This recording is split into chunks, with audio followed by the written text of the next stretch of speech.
My name is Chad, and that is a very bundled up Gregson. Yes, I am very bundled up because I'm in my garage, and for some reason, the nature gods decided to say, "Hey, November's going to be January this year.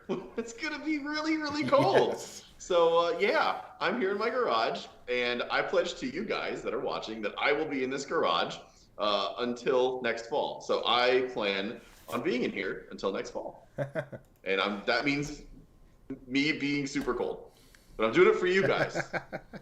I'm doing it for the views. I'm doing it for the memes. I'm sure they appreciate your coldness. I'm sure they do. But we have an awesome show for you guys tonight because we have a huge announcement that we're going to get to first. And it's a big one that we've sort of been planning in the background for the last I don't know, a couple of months, honestly. And it's been a long time because we had a project of the same variety previously, but we're not going to focus on that one tonight. We're going to focus on the path forward and the new one. We're also going to talk about the new Prius, which shockingly doesn't look like a Prius anymore. It looks like an actual car from now, which is cool. So we're going to talk about that because it's newsworthy and noteworthy. And we also have two pretty crazy older car builds from the 90s and late 2000 or early 2000s that you may have never heard of before. I certainly haven't heard of one of them, and the engine in it kind of blew my mind when Chad shared it with me because I read it wrong, and I was like, it's way more ridiculous than I thought it was. So really cool stuff. But I think the first thing we should talk about right now is the new project because we are starting a new project. Do you wanna talk about that first, Chad? Because I can give you a lot of juicy details about it. All right,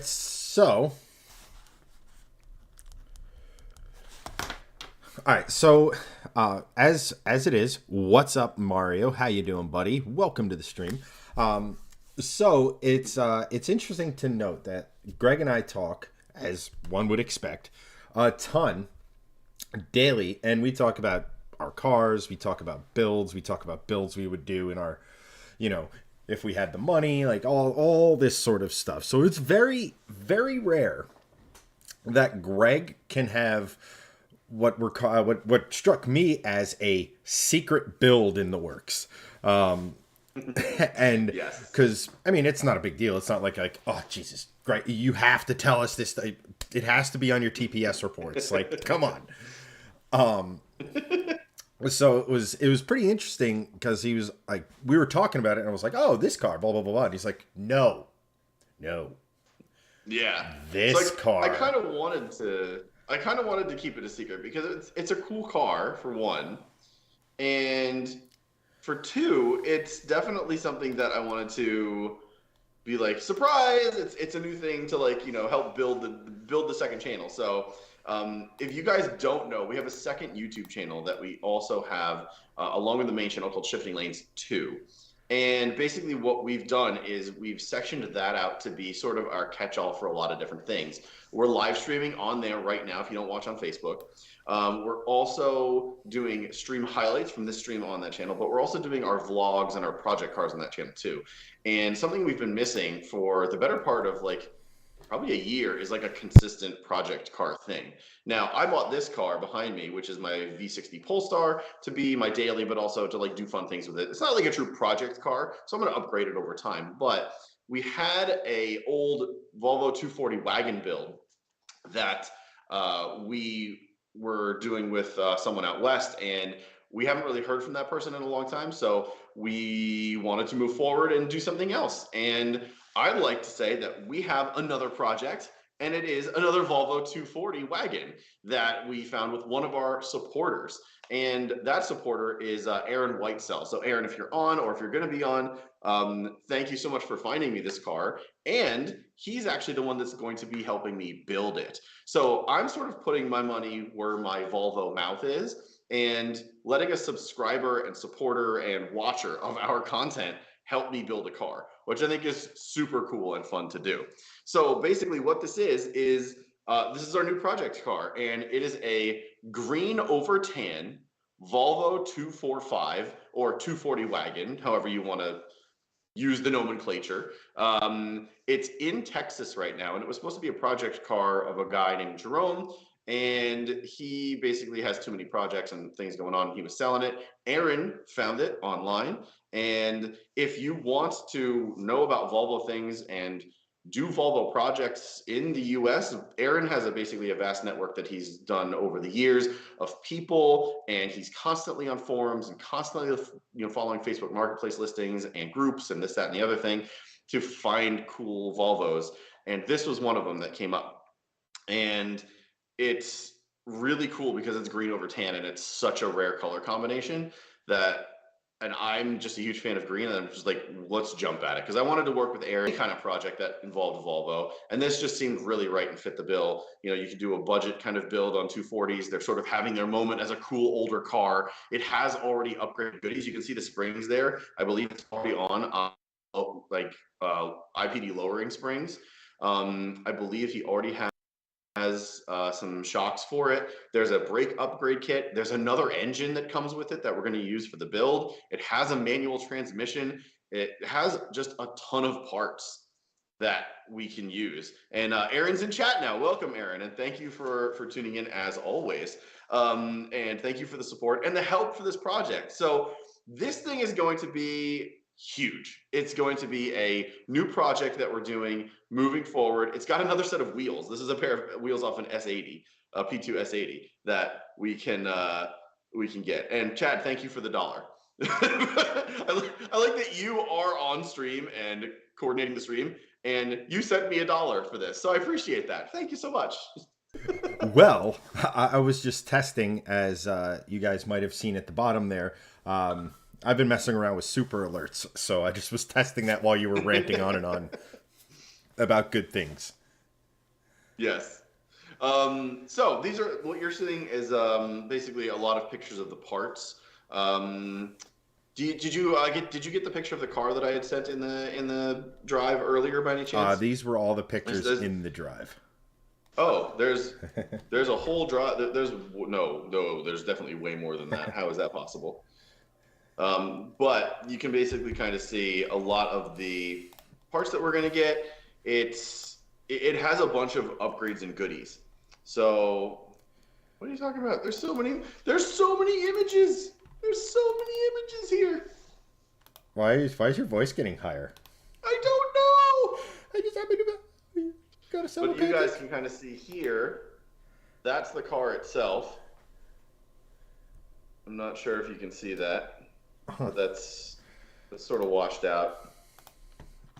But it's basically green over tan, Volvo 245, and it's cool because it has the chrome roof basket holder, the chrome roof bars. So which is a very rare option, and you can basically never find those.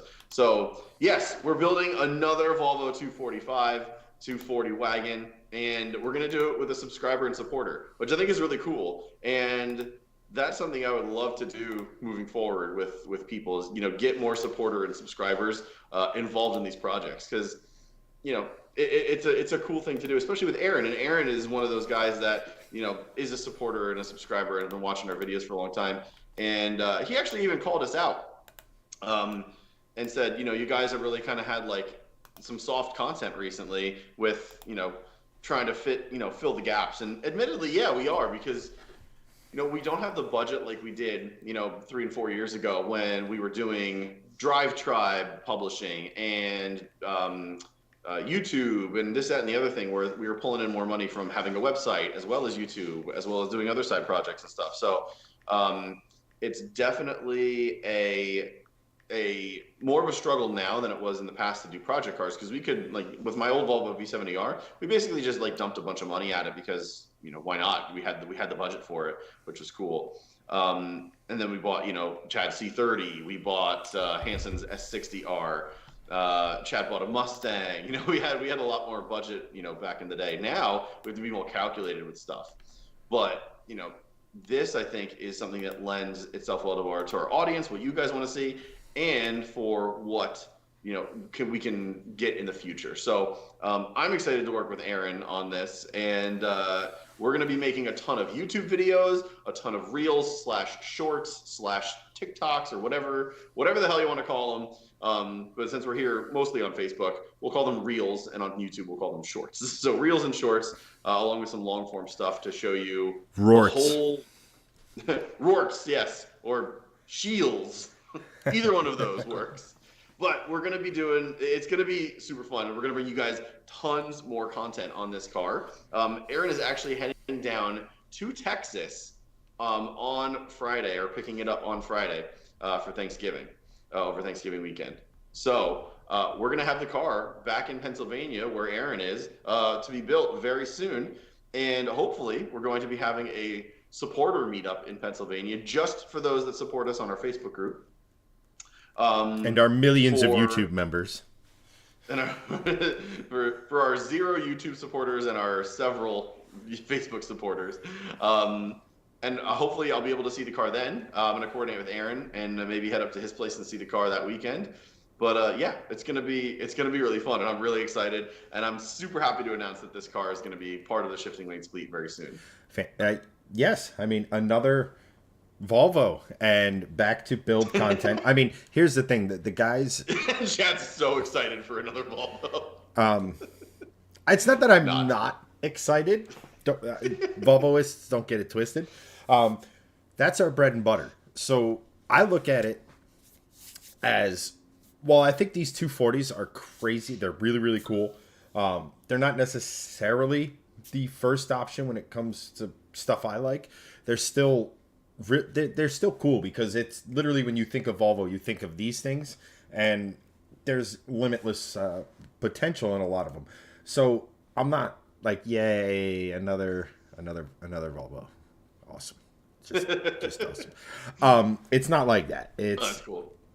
You know, you're right. We've been sort of lacking with a lot of our build content and things like that. Part of the reason we started this stream is we knew that, you know, so a lot of our stuff, like the Polestar, was going to be a mild, quote unquote, build, as it were.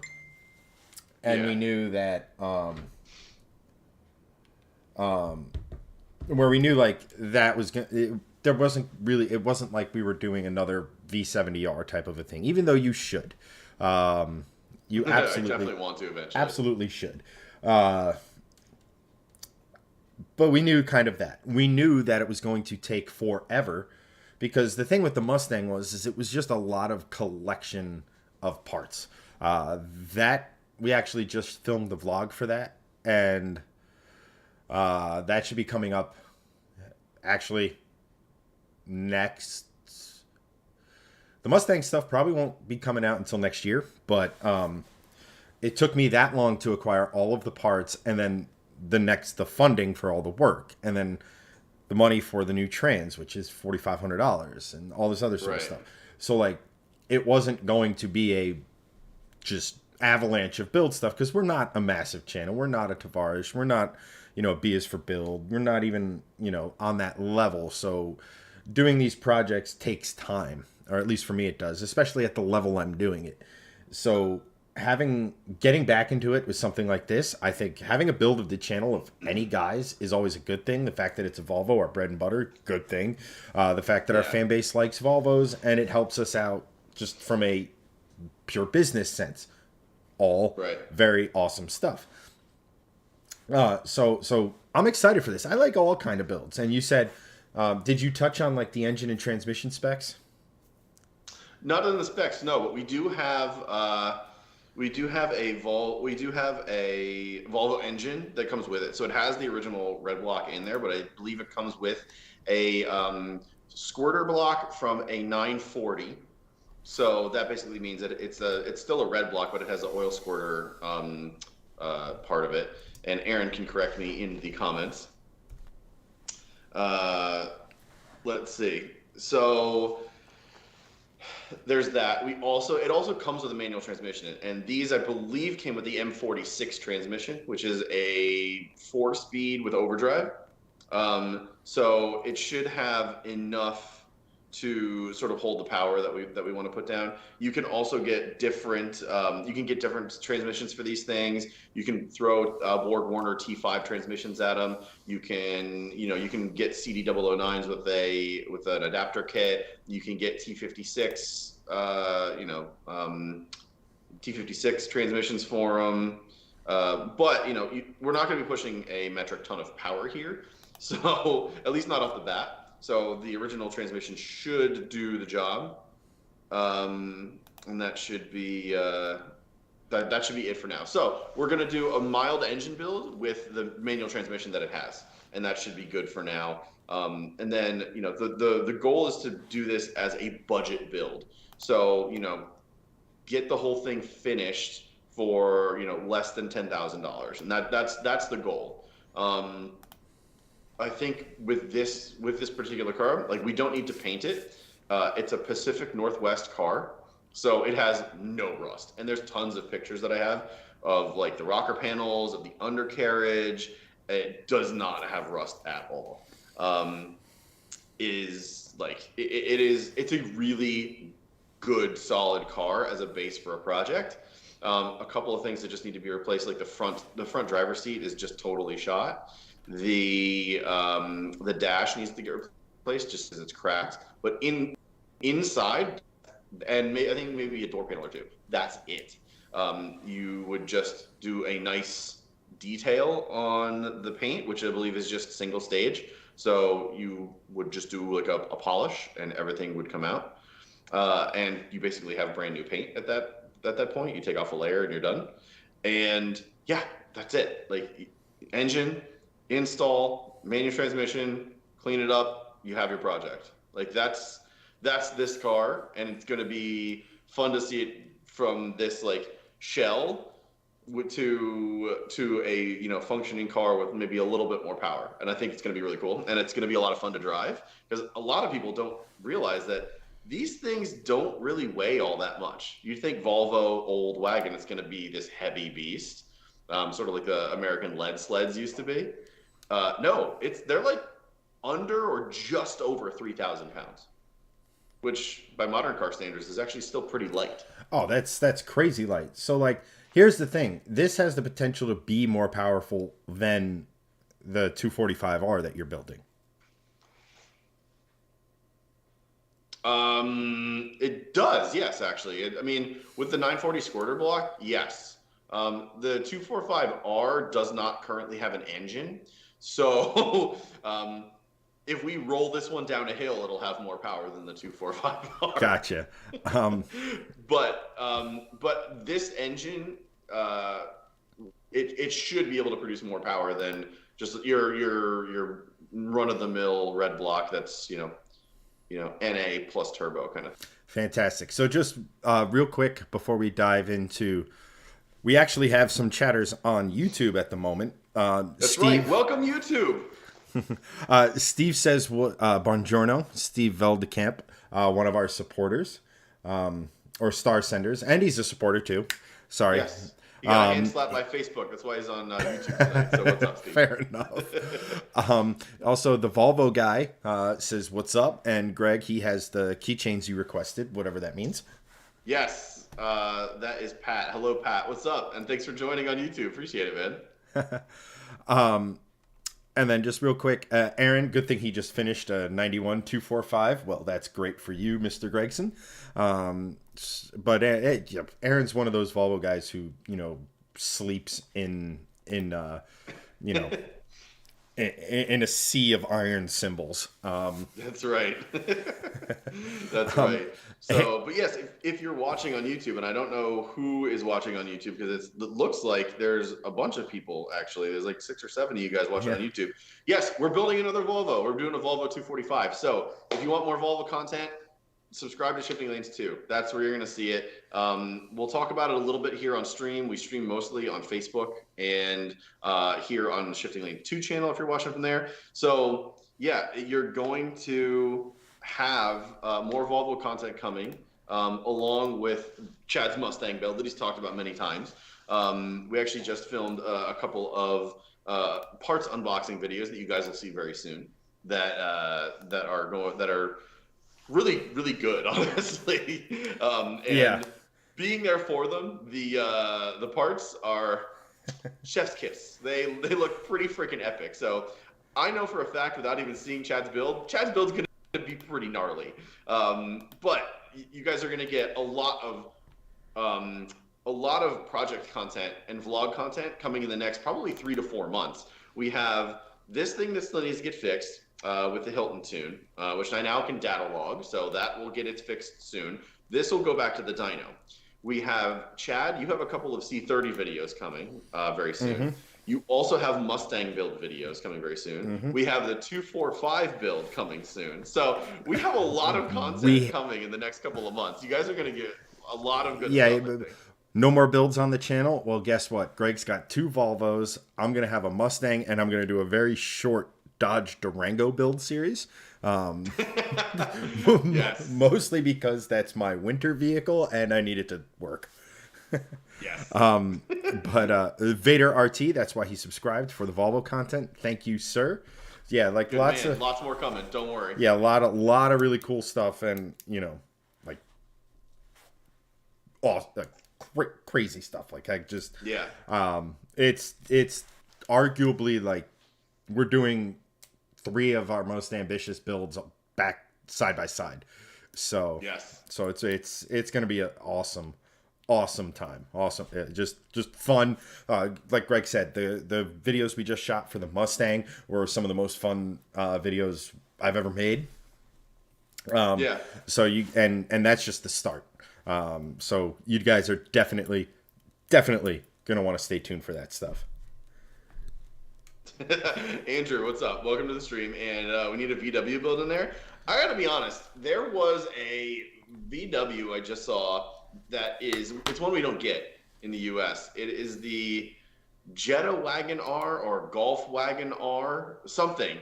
It looked ridiculous, and it was on it was white or just an off-white with like gold HREs, and my God, I'll be 100% honest. I would consider trading this in for it. It looked so good, and I really wish that we got some of like the cooler VWs that like Europe gets. But hey, I would be very down for a Volkswagen Group or a VAG build of some kind. Especially, I would love an RS3 or a TTRS because they have the last production 5-cylinder engine in existence, and I would just love another 5-cylinder to be on channel. But alas, I do not have $80,000 to $100,000 to just throw at a car right now. So, unfortunately, not an option. You sissy. That would be cool. Do it. The Volvo guy has a 94 Mustang that he wants to do a white block swap in. Ooh, yeah, that would be very cool. I would love to see that. Oh, I mean, let me put it to you this way: that after the Fox, well, I shouldn't say after the Fox body because technically the body style after that was still on the Fox platform, but yeah, I would love to like that generation between that and then when they went retro are the new edge Mustangs, so to speak, are good little cars, but I see them as the prime candidates for engine swaps everywhere, always. Yeah, agree. And the engine for the white block engines themselves are, I really hope in the next 5 to 10 years they get more like in vogue as far as like swaps are concerned, because they sound epic. They just sound so good, and I really would love to see that engine in more platforms, albeit with shims or sleeves, because they do crack if you're going for like a P2 white block, the 2.5s out of the Rs. But I really would love to see more of that. I think that would be a really cool engine to see in more platforms. Oh, I think it's one of those it's one of those platforms that begs to be used more frequently. Just because it's such a cool platform. Like I would love to play around with one of those. Like I said, I think a Gen 2 MR2 with a 5-pot would be. That would just. It would. Yeah. As you say, chef kiss, so to speak. Yeah. I would love to actually shove one in an MG GT, that hatchback, the old MGs from like the 70s, Right. with fender flares. They look super cool. People have shoved V8s into them, but that little car with a 5-cylinder engine, 300 horsepower, that'll go. Oh, absolutely. Oh, yeah. I know K swaps are pretty prevalent with those. Where the K boys Yeah. at? Um, Yeah, where's Alan? We need Alan in chat. Yeah. This K swap. yeah, VTech guy. Um, Mm-hmm. I'm a VW guy. That would be a mistake from Andrew. Yeah. So, yeah. I mean, I think it would be pretty interesting. I always thought about, them. So some of our OG subs will know that I had way back. We had an IS300 on the channel, and when I was looking at that, I was looking at an R32 as well, an R32 Golf, not a Yep. Skyline.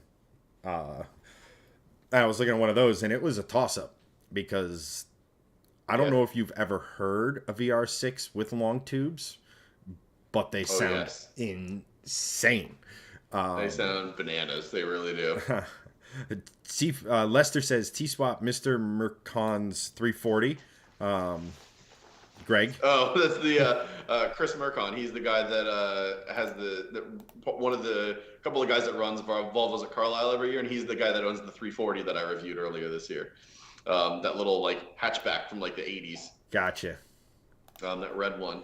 But yeah, dude, swapping to that thing would be gnarly because that thing could not handle at all. So that would be an adventure for sure. Yeah. Aaron says the odd 5-cylinder engine with a specific exhaust manifold porting will affect that tone. Think Japanifold for the Volvo 5-cylinder they used on the Focus. What? Yeah, I think that's I forget, Japanifold. I believe that is a company, or I'm not really that familiar with it, but it's a manifold or an adapter for the, I don't know. Aaron, you can explain it better than I can because that I just don't remember, or I'm not like super well versed in. But the 5-cylinder engine with a specific exhaust manifold porting will affect the tone. Yeah, does. It's sort of the same way that if you put equal length headers on a WRX, it sounds a little bit more Porsche-esque. It doesn't have that Subi rumble. Like a lot of people, it's a misconception that the Boxer 4 is what gives it that Subi rumble that you just know it's a WRX or a Subaru. It's not. It's the unequal length headers. So when you put equal length on that, it sort of changes the tone, and people sort of don't know what it is, or they just love it even more. And WRXs with equal length headers sound really good, actually. They do sound really good, but you sort of take the Subaru-ness away from it a bit. Which is fine by me. Yes. What was that line from the Africa special from Top Gear? It's like, wait, what's that? It's the throb of a horizontal 4-cylinder engine, which could only mean the arrival of a complete moron. Yeah. It's That was great. I mean, let me put it to you this way: I would play with the GC8 before I played with pretty much anything else Japan wise at this point. Maybe the pick a 240, whether it be SX with the muscle car bodywork on it. Yeah. If you weren't here for that stream, good news. Tomorrow, the video coming out is on this awesome body kit. It's called the Boss Body Kit for S13 or S14 generation 240 SXs, i.e. S13s, or Silvias, I should say, from Nissan. And it makes it look like a miniature little muscle car. It's an absolutely amazing body kit. I love it, and I would love to play around with that. That'd be cool. Andrew, to answer your question on the R32 in 04 or 08, I don't even remember. This was getting on 9, 4... It was like a decade ago. It was about 13, 14 years ago. Yeah. So it would probably be in 04 if I had to guess. But It was, if you're familiar with the area, Andrew, it was at Quickway Auto Sales on 57. And I won't go into too much more detail because the other 16 people viewing are like, huh? Correct. Yes. But yes. So back to the topic at hand and just kind of clear it out. We're building another Volvo, and it's going to be awesome. We're doing it with a subscriber and supporter.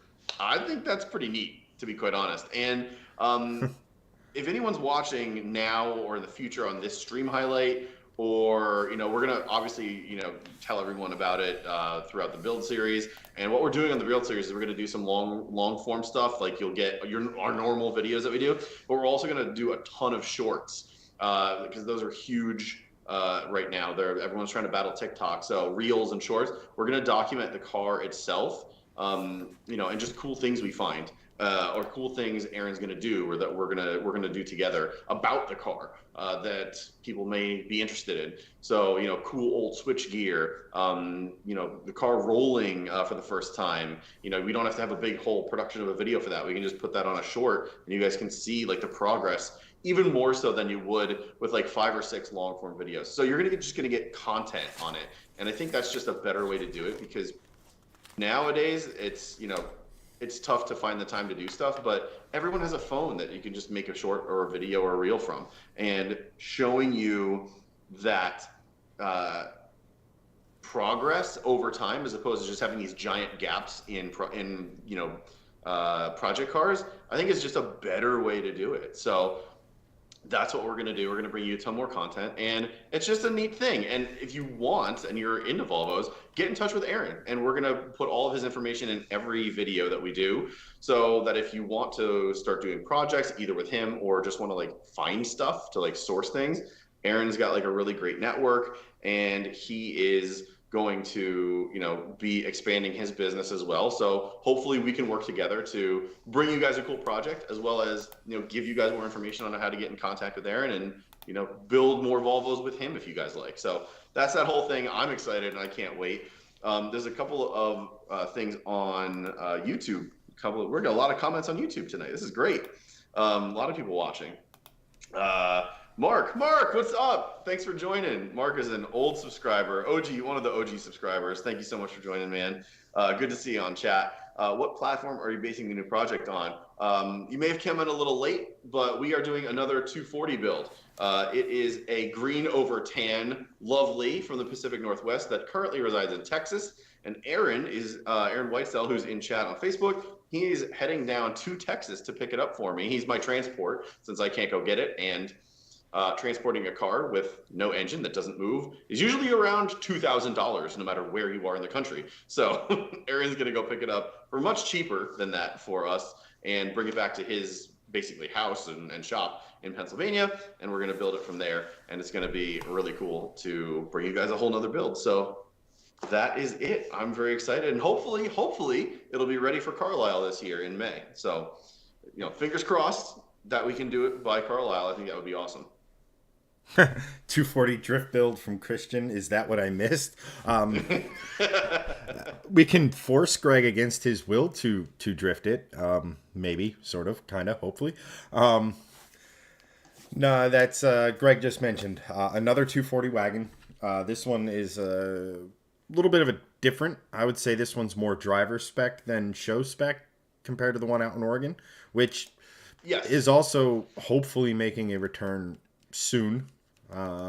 Yes. Just more logistics to iron out.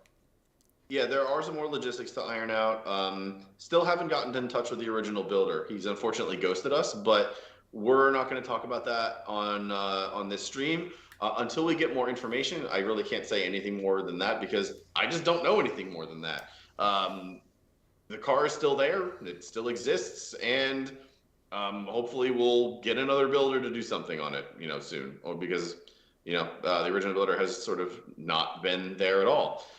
So we'll hopefully that car will also get finished next year, and we'll have sort of a maybe a build off between the green one and the blue one. So we'll see what happens. But either way, bare minimum, you're going to get more project car videos on this guy, with some tuning stuff and some cool stuff over the winter. another 245 build for Volvo, Chad's Mustang build, and hopefully, you know, car gods be praised, another 245 build in 2023. So you guys are going to get a lot of project car content coming from us in the next, you know, six to 9 months, I'm hoping. Yeah, without a doubt. And that's Yeah. that's kind of the that's like the really cool thing about what we're doing right now is to me it's insane. It's crazy to me, like that we have this many videos going out at the same time, or this many projects going on at the same time.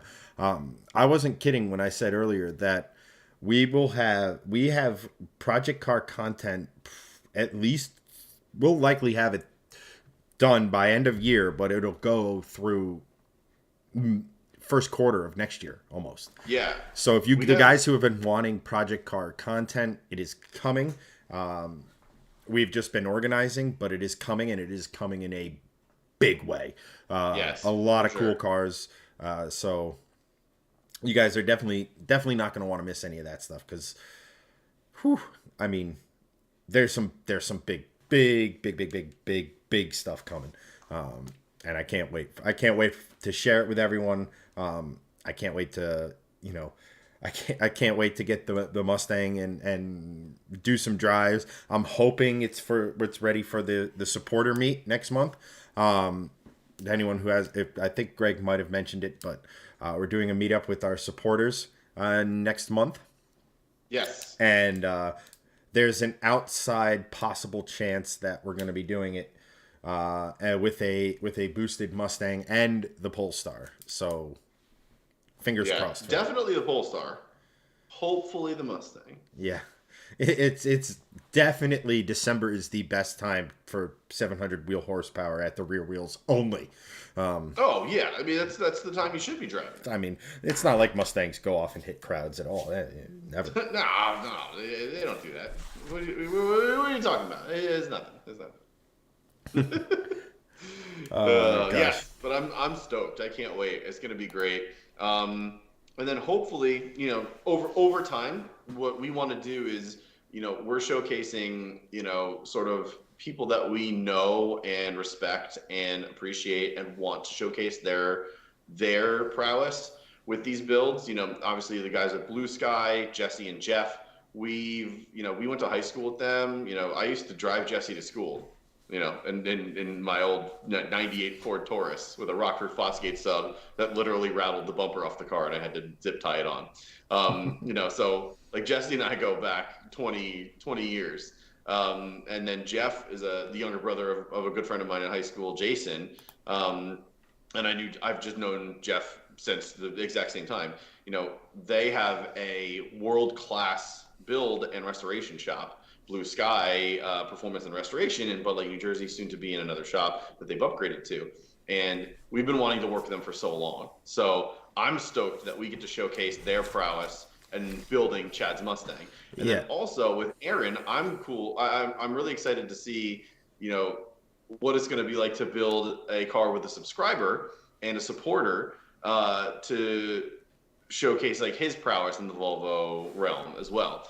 And then hopefully the plan is over time, we get our own shop and we get to wrench on cars ourselves. You know, this is years into the future because we don't have the time for it now. So what better way to bring you guys great content than to share it with our friends that can actually do it and we can all mutually, you know, benefit from it.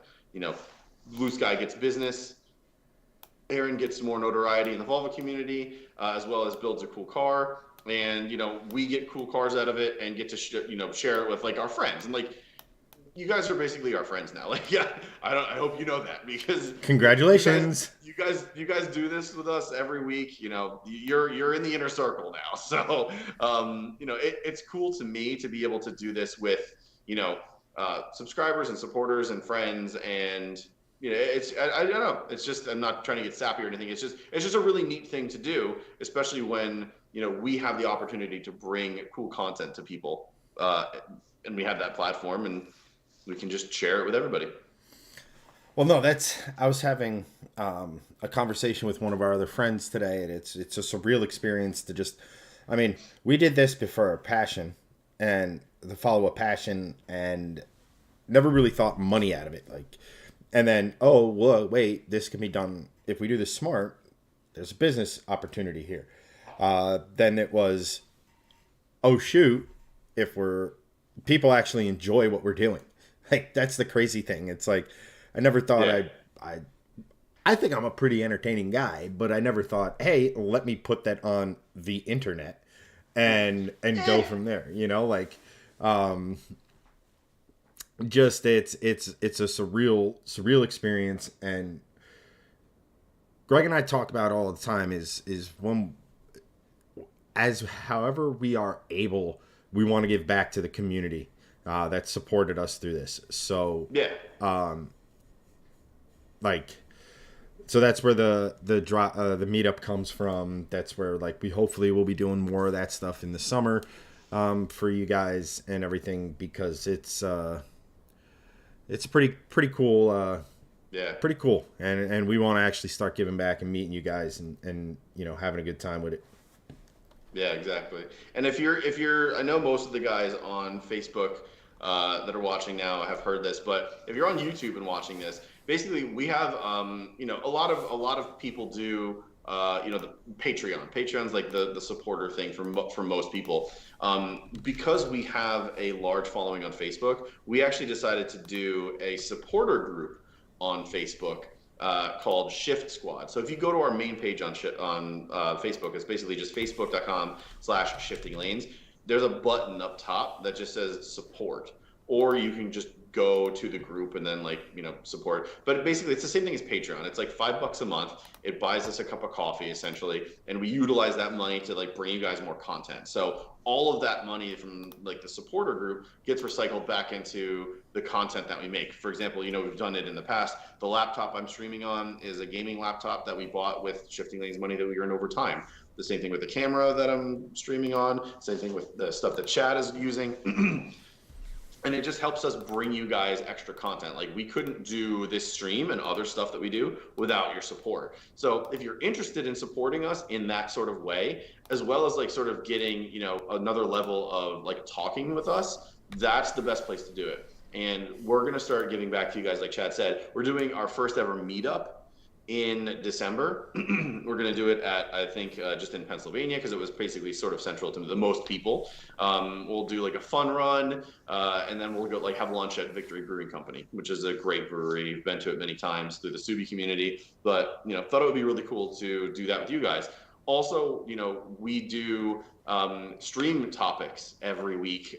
We don't have one this week just because it's been so crazy, but next week we'll have another supporter stream topic that you guys can actually be part of the stream in that respect. You pitch a topic and we talk about it and converse with you guys about it.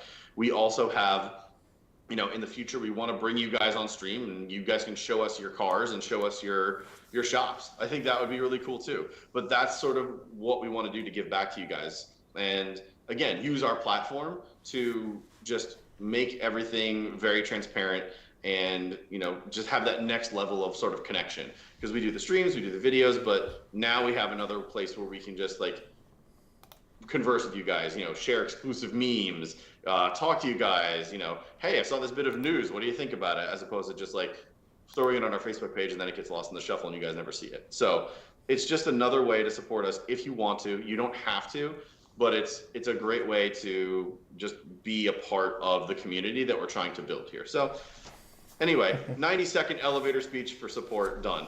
But if you guys want to do it, it would be awesome and mean the world to us.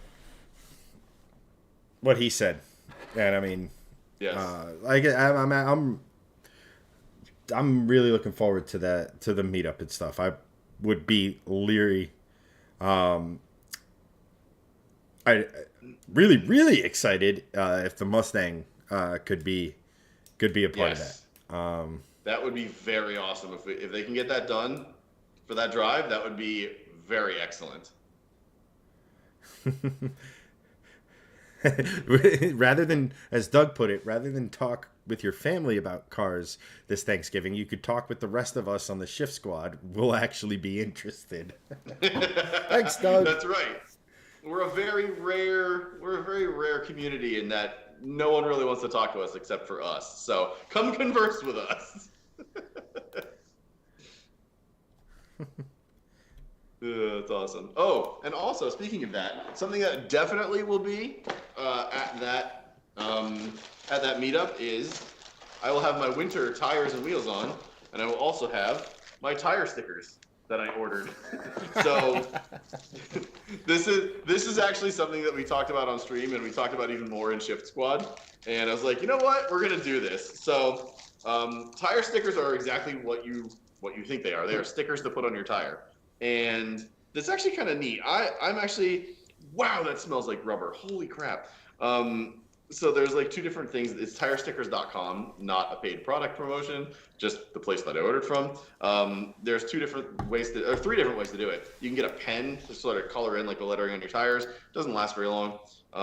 You can also get like temporary stickers, which you throw on for like a track day. And then there's these, which are permanent stickers that come with glue and a cleaner. So these will go on my winter wheels and tires. And basically, you can send them whatever you want, or they have a ton of different like font options.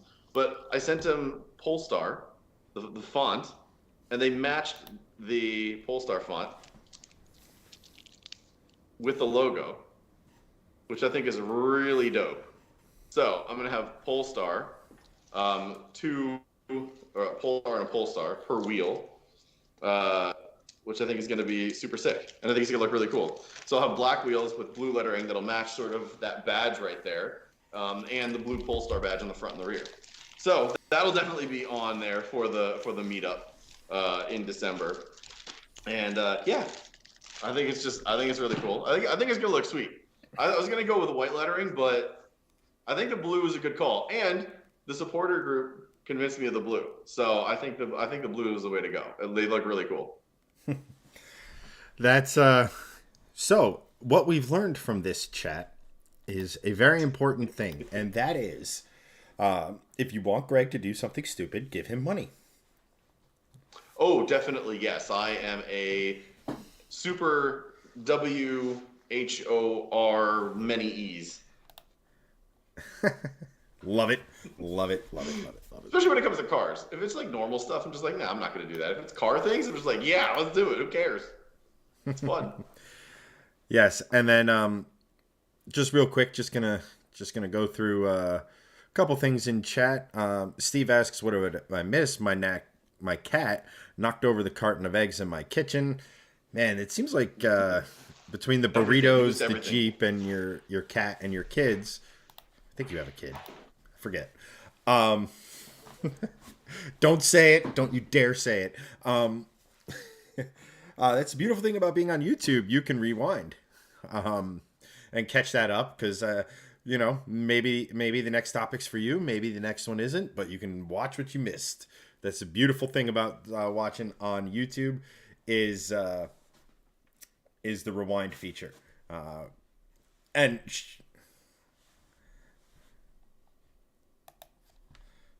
Things, unforeseen circumstances notwithstanding, we're on every Monday at 8. So if you guys want to come chat with us every Monday at 8, we're on. So those that are watching on YouTube, hang out.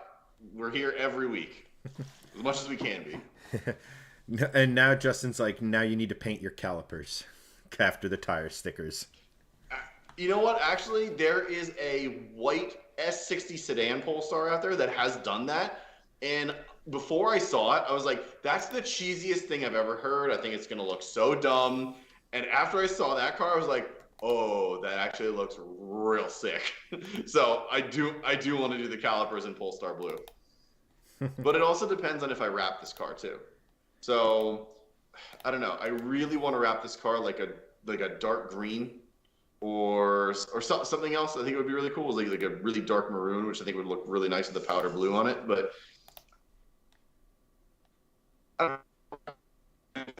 the calipers in blue. But I need another car first because I can't drive this without brakes. So I need one of the 240s to be finished first. So yes, after the 240 build, I will do the calipers. There you go. Yes. But good shout, Justin. Yeah. You're like in my brain. Yes. Alrighty. Get out of my head! Get out of my head! What the heck was I doing? Oh, right. I don't know. You were streaming with me. Hello. Yay! We're here. I love chat. Rob, Parisian? I've never known how to pronounce your last name. Rob, also an OG subscriber tuning in on YouTube. What's up, man? Thanks for joining. Appreciate it. What's up, buddy? Rob says, hey, Yeah. guys, my P2 2010 XC90 3.2 replaced the alternator starter. My battery is good. What could be causing a sluggish start that has the sound and feel of a dead or dying battery? Oh, man. Any number of things. Bad spark, bad coils, bad fuel system, bad fuel pump, flooded cylinder, stuck injector. What else can I name? Any one of those things could be bad. Yeah, I mean, that's one of the fun things about the Durango is it has not so great fuel in it. So we're Fuel. yes, I'm working on that. Thank you. You should get some new fuel, throw some injector cleaner in there. Throw the whole fuel system, the general fuel system cleaner in there, and that should be a little bit better.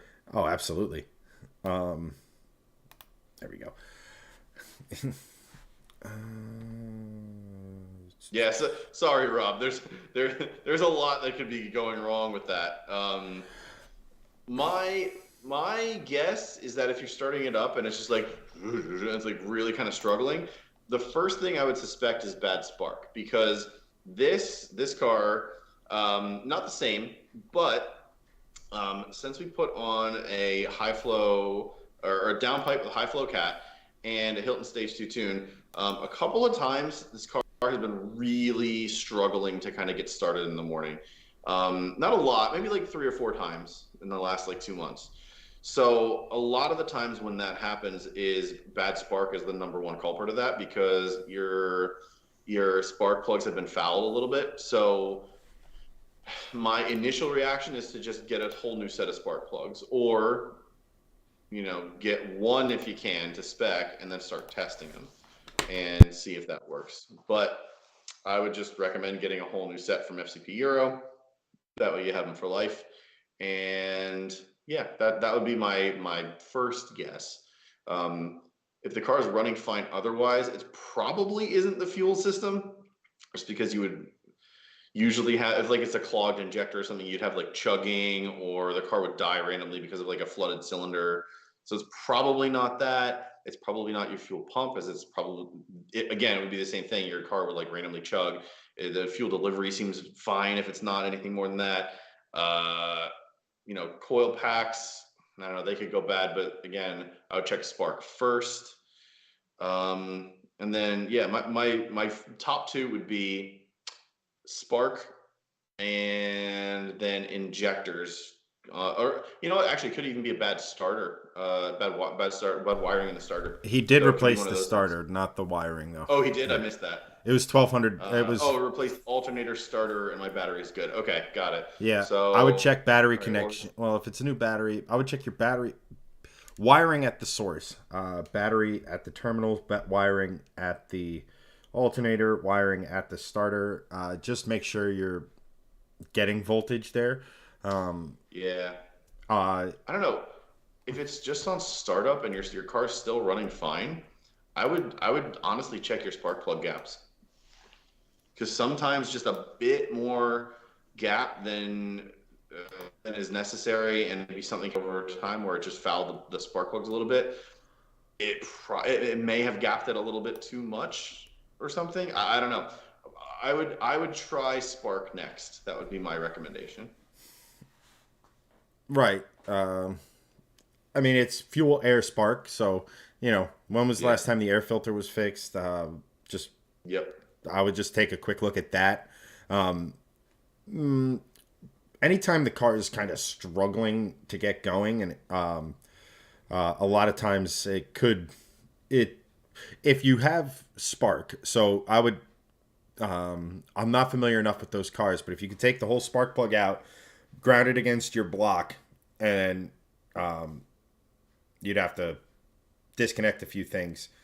But I would just see if you can get spark in the plug, or just at least test voltage in the wire or something like that. Yeah, Aaron has a good suggestion actually. Dirty throttle body, or maybe even a stuck throttle body, which could lead from it being dirty. So dirty throttle body, clean the throttle body. Good, good. Throttle, I would. Really That's where I good would go. one I would there. air filter, throttle body, that sort of a thing. It's. I mean, it's a 2010. I mean, that's 12 years. There's so many Yeah. things with it, but rule out the obvious stuff that you can get your hands on first. Um, and now it's burning oil too. As Christian would say, perhaps time for an LS swap. uh, Yeah. yeah. Anyway, I think we should move on to topic number 2, which will probably lose all of our viewers, but I don't care because it's actually kind of interesting. All right. What do you say, Chad? I say this. I need 5 minutes to just go AFK. So, Okay. I shall entertain the masses. if you want to entertain the in your masses, absence. or just start our next topic, and I'll come in as only I can. Up to you. That's fine. We'll talk with Chad a little bit here. Okay. Rob says on his car that we were just talking about, 230,000 miles, just started burning a quart every 2,500 miles, about halfway between. To me, that still sounds that still sounds like Spark. Honestly, if your Spark is not optimized, you're going to start running really rich, and you're going to start burning a lot of oil. Really interesting case in point was on this car. I got a low oil light threw in a quart, and it was perfect. But I got the red triangle of death on this thing. And for a car like this, I do not want anything to happen to it. So what I realized is that the stock tune and the upgraded downpipe were working against each other and burning a ton of oil. I also had a bad O2 sensor, which could be another thing, because the fuel systems obviously run optimally when the O2 is optimize or running at peak efficiency and peak optimization. If you don't have a CEL for it, your O2s are likely fine, but it's worth at least checking into, or at least pulling a log from Vita or something if you have it. I still think Spark, because that could also lead it to running very rich. So my guess is it's going to be spark plugs. That's my guess. I really think that. I think that. Rob says LS swap on a Volvo, blasphemous. Many of people have swapped an LS into a Volvo, mostly the 240 platform, and it is, well, maybe a little blasphemous, glorious, because LS swaps and Volvos are, it's pretty awesome. Not on P2s, though. For those that are watching that are into Volvos, I know some of you aren't, but you'll actually find this really cool. Volvo did have a V8 from factory. They put it in the XC90 and S80. I did a video on it on the main Shifting Lanes channel a while back with my buddy Joey, and he actually just went up to the FCP Euro car meet, the last one of the season, with me, and drove that up. It's a really cool car. It's a 4.4 liter that was made by Yamaha. And they used that engine actually in the Noble M600, where they twin turboed it and made like 600 horsepower out of it. And it's also the same engine that they used in the Aussie Supercar series, which is cool. So Polestar, I believe, was the racing company that did it. They took that V8 and they basically used it as the basis for the Aussie V8 Supercar, which was really cool. Anyway, and I think a lot of people have been trying to swap that engine into the P2 platform forever. There was a guy at Carlisle this year, and I have since forgotten his name. So if he ever watches this, I'm so sorry. I want to say his name was Mark. I don't remember. He'll probably be there again next year. I got to drive this car. He swapped one of the Yamaha V8s into an XC70 P2, which was ridiculous. And he said it was so easy. There was just one extra wire he needed to connect or disconnect. I forget which way it was, but he said it was amazing. And it's I was like flabbergasted by it, and it was like one of the stars of the show because everyone was like, "What? How did you do this?" And he did it.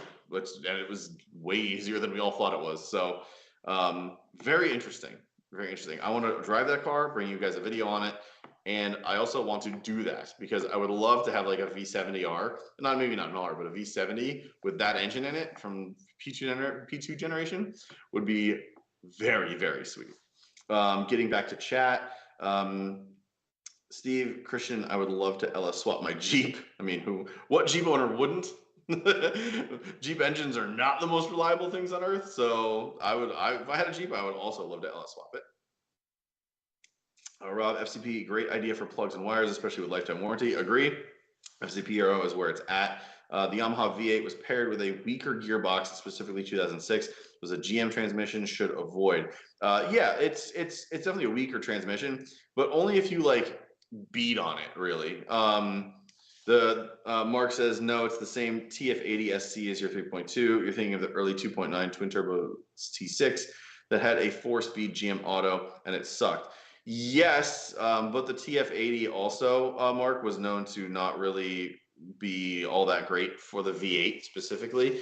However, that aside, there are many people with S80 V8s and XC90s with 200,000, 300,000, 400,000 miles on them and not a transmission rebuild. So as long as you don't like put crazy power to it and you drive it like a normal car, you should be fine. There's a guy named Russell, I think Mojica is his name, or Mojica, I forget how to pronounce it, here in Jersey. He has 2 XC90 V8s, one with 300,000 miles on it and one with, I think, over 400,000 miles on it now. Still original engines and still original transmissions. So if you just drive it like a normal car, they should be totally fine for you. Heading over to Facebook because I gotta hop between 2 platforms tonight. We got people watching from everywhere. This is great. Let's see. I mean, there's always an excuse to get an LS. Yes, there is. Justin, what? You said Coyote swap wrong. I love the LS Coyote thing. It's just great. It's just good. Get on Facebook chat, Steve. Christian, Steve has a hand slapped from the mighty Zuck himself, so he cannot get on Facebook chat tonight. That's why he's over on YouTube. His is a P3, wasn't it? Doug says no. I thought it was a P2 XC70. I don't think it was a P3. We'll have to find out again at Carlisle. If my memory serves correctly, I think it was a P2. Not a hard Volvo build. Need to source certain parts for it. Going lifted XCR. Yeah, I would love to do a lifted XC70 with that V8 in it. I think that would be pretty sweet. But yeah, I'm super pumped, honestly. Like, I want to go back to the 245 for a hot second. Like, I'm really excited. I'm really excited for it because it's a platform that I've always wanted to do a build on. And we had the 245 in Oregon, which is, it's going to happen eventually, but I just don't know when. Plus, it gave me an opportunity to work with Aaron, who's fairly local. He's in Pennsylvania, like, a couple hours away. And, it gives me an opportunity to work with a platform and a person that are just, the platform's great.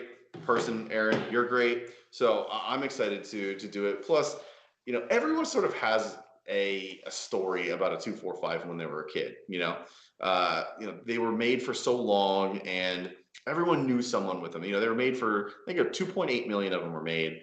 Everyone knew someone that had a 240 of some kind. And my old friend, when I was a kid growing up, like young kid, his name was Chris Stokes, and he lived in my hometown.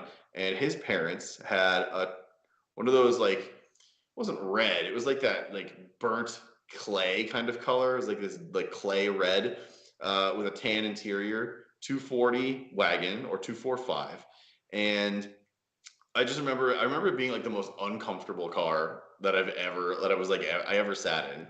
But there was just something very nostalgic about it. And I'm like, man, looking back on it, I'm like, I kind of loved that car because I was young. I was like 6, 7, 8 years old. So I had to have a booster seat and like the belts dug into me. So it wasn't like the true car experience, right? Like as an adult, you get the true car experience, you get to drive it, you get to like experience the car for it being a car, not just being like a passenger, right? So I look fondly on it now because I'm an adult and I'm just like, oh, that was really a kind of a cool car.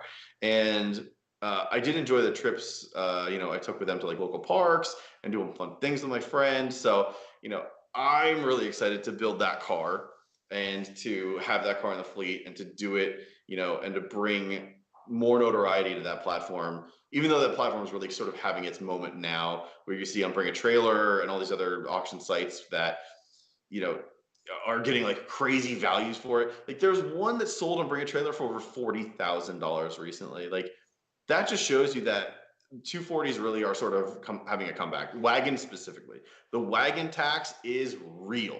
If you look at auction stuff and things like that for older Volvos, specifically, the wagons fetch sometimes more than double than their sedan or two-door counterparts, specifically in the 240. So yeah, I'm just excited, guys. I think it's really cool. And then, if the car gods, have it be this way where that car is driven for a little while, and maybe I sell it and buy something else to do another project on, so be it. But I'll at least get to experience it, and you guys get to experience it through the videos and everything. So I'm excited for it. I think it's going to be really cool. I don't know if Chad's back yet, but let's get back to more comments. Oh, there is Chad. Greg, there is this Chad. is the voice of God. Hello. Rob asks for your honest, unfiltered opinion on the 2016 and newer XC90, especially since, as he so astutely points out, Gregson owns one. I'm hesitant to pull the trigger as it was designed and built under Geely ownership. Greg is now triggered. Go. Honestly, it's great. So here's the thing, and I really want to make a video about this. Just because a Chinese company bought Volvo does not make Volvo Chinese. Full stop. That's all you need to know. The design is still, for all Volvos, done in Gothenburg. Full stop. Manufacturing is actually really easy to find. If you just go on, or you Google like Volvo supply chain manufacturing, a Wikipedia page will come up with all of it, where they're all built. The only ones manufactured in China are the XC40, the XC90, and the S80. S80 is exported globally from there, so some S80s are built in China there. The XC90s built there, I believe, are not for the US. Those are built in Belgium, Kent, UK, I want to say. I forget. I think it's Belgium or Sweden for the XC90. And then the XC40 is for globally. So if you want to say that Volvos are all made in China, it is legitimately just a false statement, especially since all S60s for the entire world are built in North Carolina. Full stop. So there's a very big misconception that because Geely or Geely, however you pronounce it, because they bought Volvo, that Volvo's all Chinese now. So supremely incorrect. The Volvo that usually sits here in my garage, that's actually just out that door, my wife's XC90 from 2017, has been absolutely flawless. And it's like any car kind of on the internet. If you go on the XC90 Facebook groups and the forums, you're going to see a lot of people complaining because they aren't the most reliable car, but they're not unreliable. People do have horror stories about, being in the dealership, 4, 5, 6, 7, 8 times a year because things are failing and blah, blah, blah. Well, in the US here, you can lemon law that. So that's like a real thing that can be done. You can also go to the dealer and see if they can work with you on getting a different car. So there's things you can do to sort of mitigate that. However, mine has had a little bit of brake rotor warping, which is a known flaw in the platform because it's a big, heavy car and the brakes are a little bit underwhelming for it.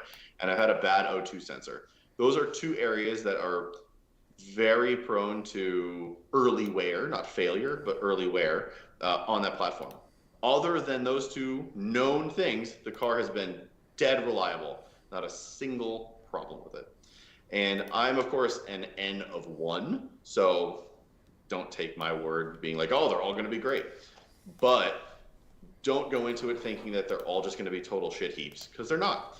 Don't go into it thinking they're also all just going to be Toyota Highlanders and be the most reliable thing on earth, because they're not. If you like the design, if you have the means to own one with the maintenance being a little bit more, get it. If you like it, get it. I did.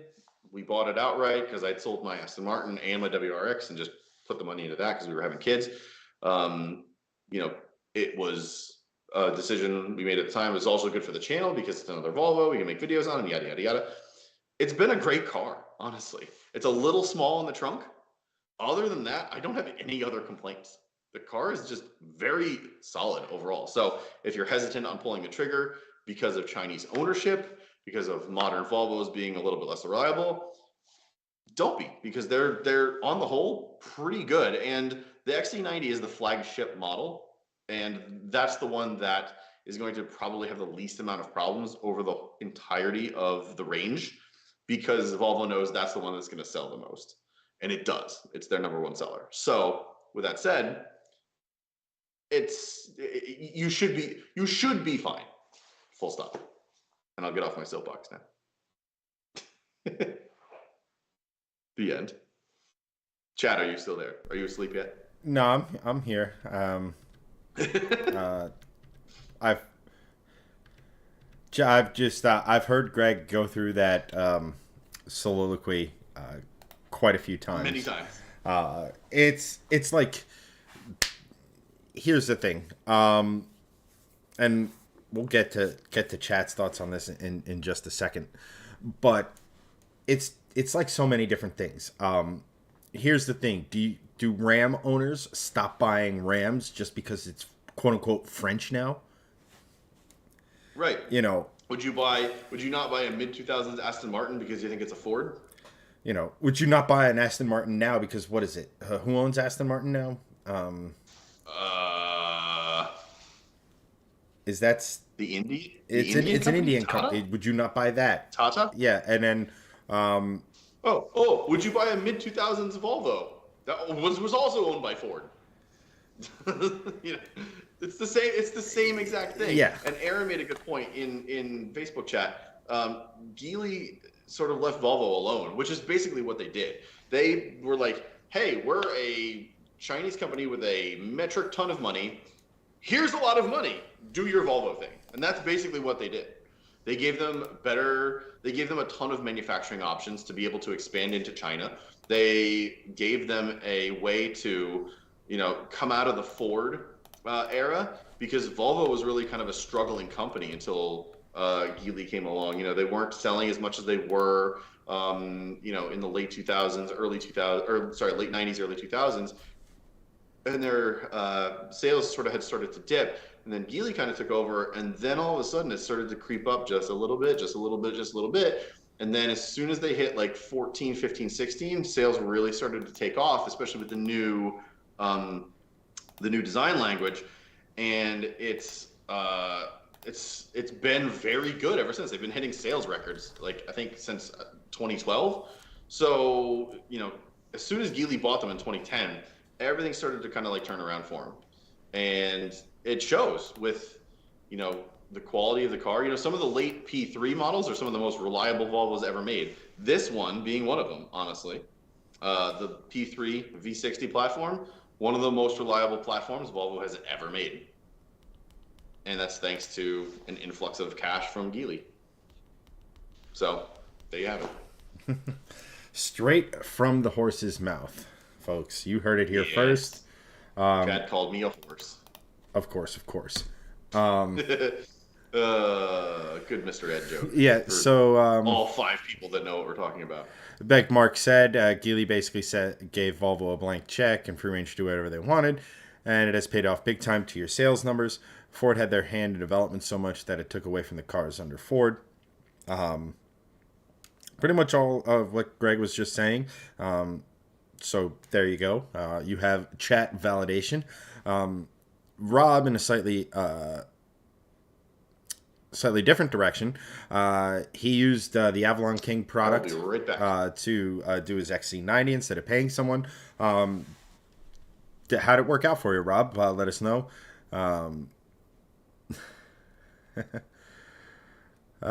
Basically, Sweden has lost some of their autonomy due to a state-run company.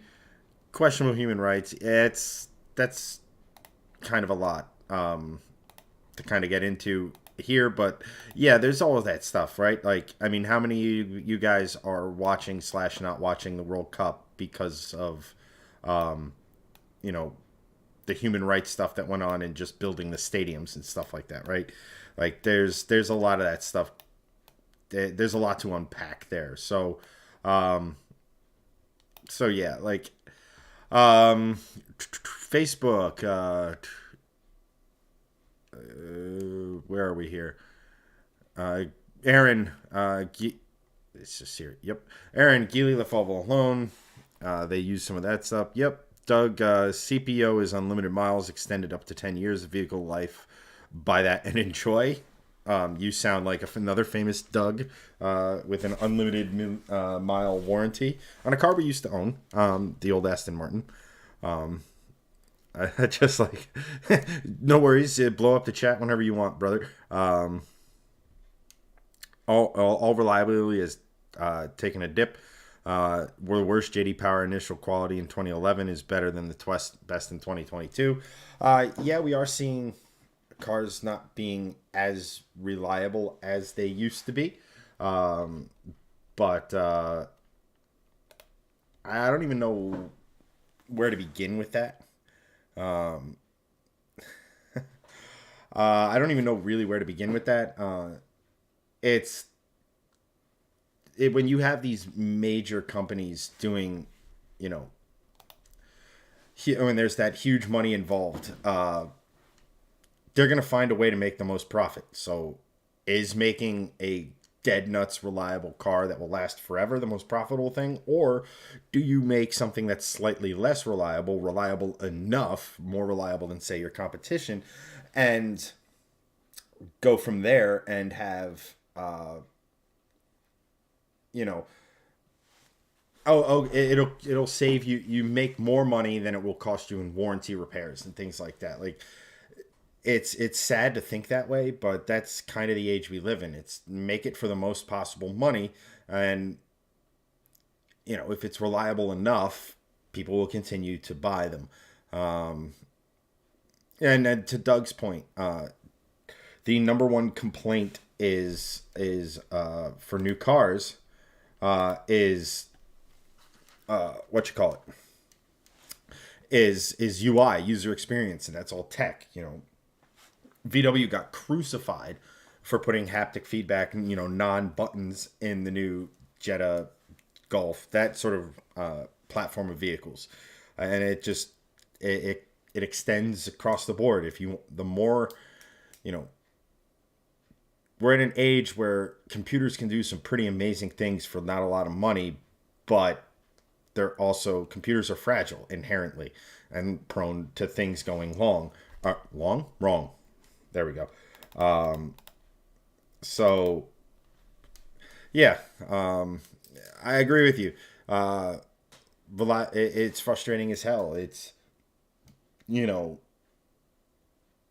the world we live in, things are designed, there's designed obsolescence too. Like, your phones seem to work great for the first 2 years until it's time to buy a new one. Not in your world, but in the cell phone company's world. And oh no, my phone can't hold a charge, or it doesn't work as well as it used to, or the updates are too big and it's slowing the phone down. Like, all of this other sort of stuff. Like, that's not, you know, I don't mean to be a conspiracy theorist, but that's not a mistake, if you kind of catch what I'm saying. So, there's just a lot that goes into it. I wish we kind of lived in a world where that wasn't kind of a thing. And we could be in a, oh crap, hit the wrong button there. And we could be where, you know, back, you know, in the late 90s, early 2000s, say what you will about it, but that was sort of, you know, look at what Japan was producing back then, as terms of yeah, we said we're not going to make any more horsepower than 276, but oh gosh, you mean to tell me the RB and the 2J can handle 600 horsepower reliably with ease? Like, it's sad to say, but I don't think we're ever going to get back to something like that. And especially now with the push for extended range hybrids and electric vehicles and things like that, where it's electric power to the ground. It's just more and more tech, and tech is, tech is fleeting.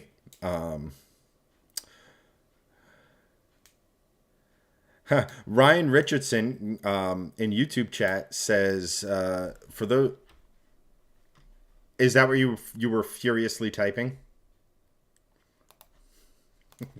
Fantastic. Yes. And Mark answered for you. Are we moving on to our second topic? An hour into the stream? We can, or we can skip that. Your call. No, we can do it because it's to me it's a little bit interesting at least. It's a little bit. It's a car that everyone like universally hates, and then they look at the new one and they're like, oh, so they're actually trying now. Right, it's crazy. But real quick, before you dive too deeply into that, I have to bring something up just that hits this point home a little bit more. So, oh man. Nature's D.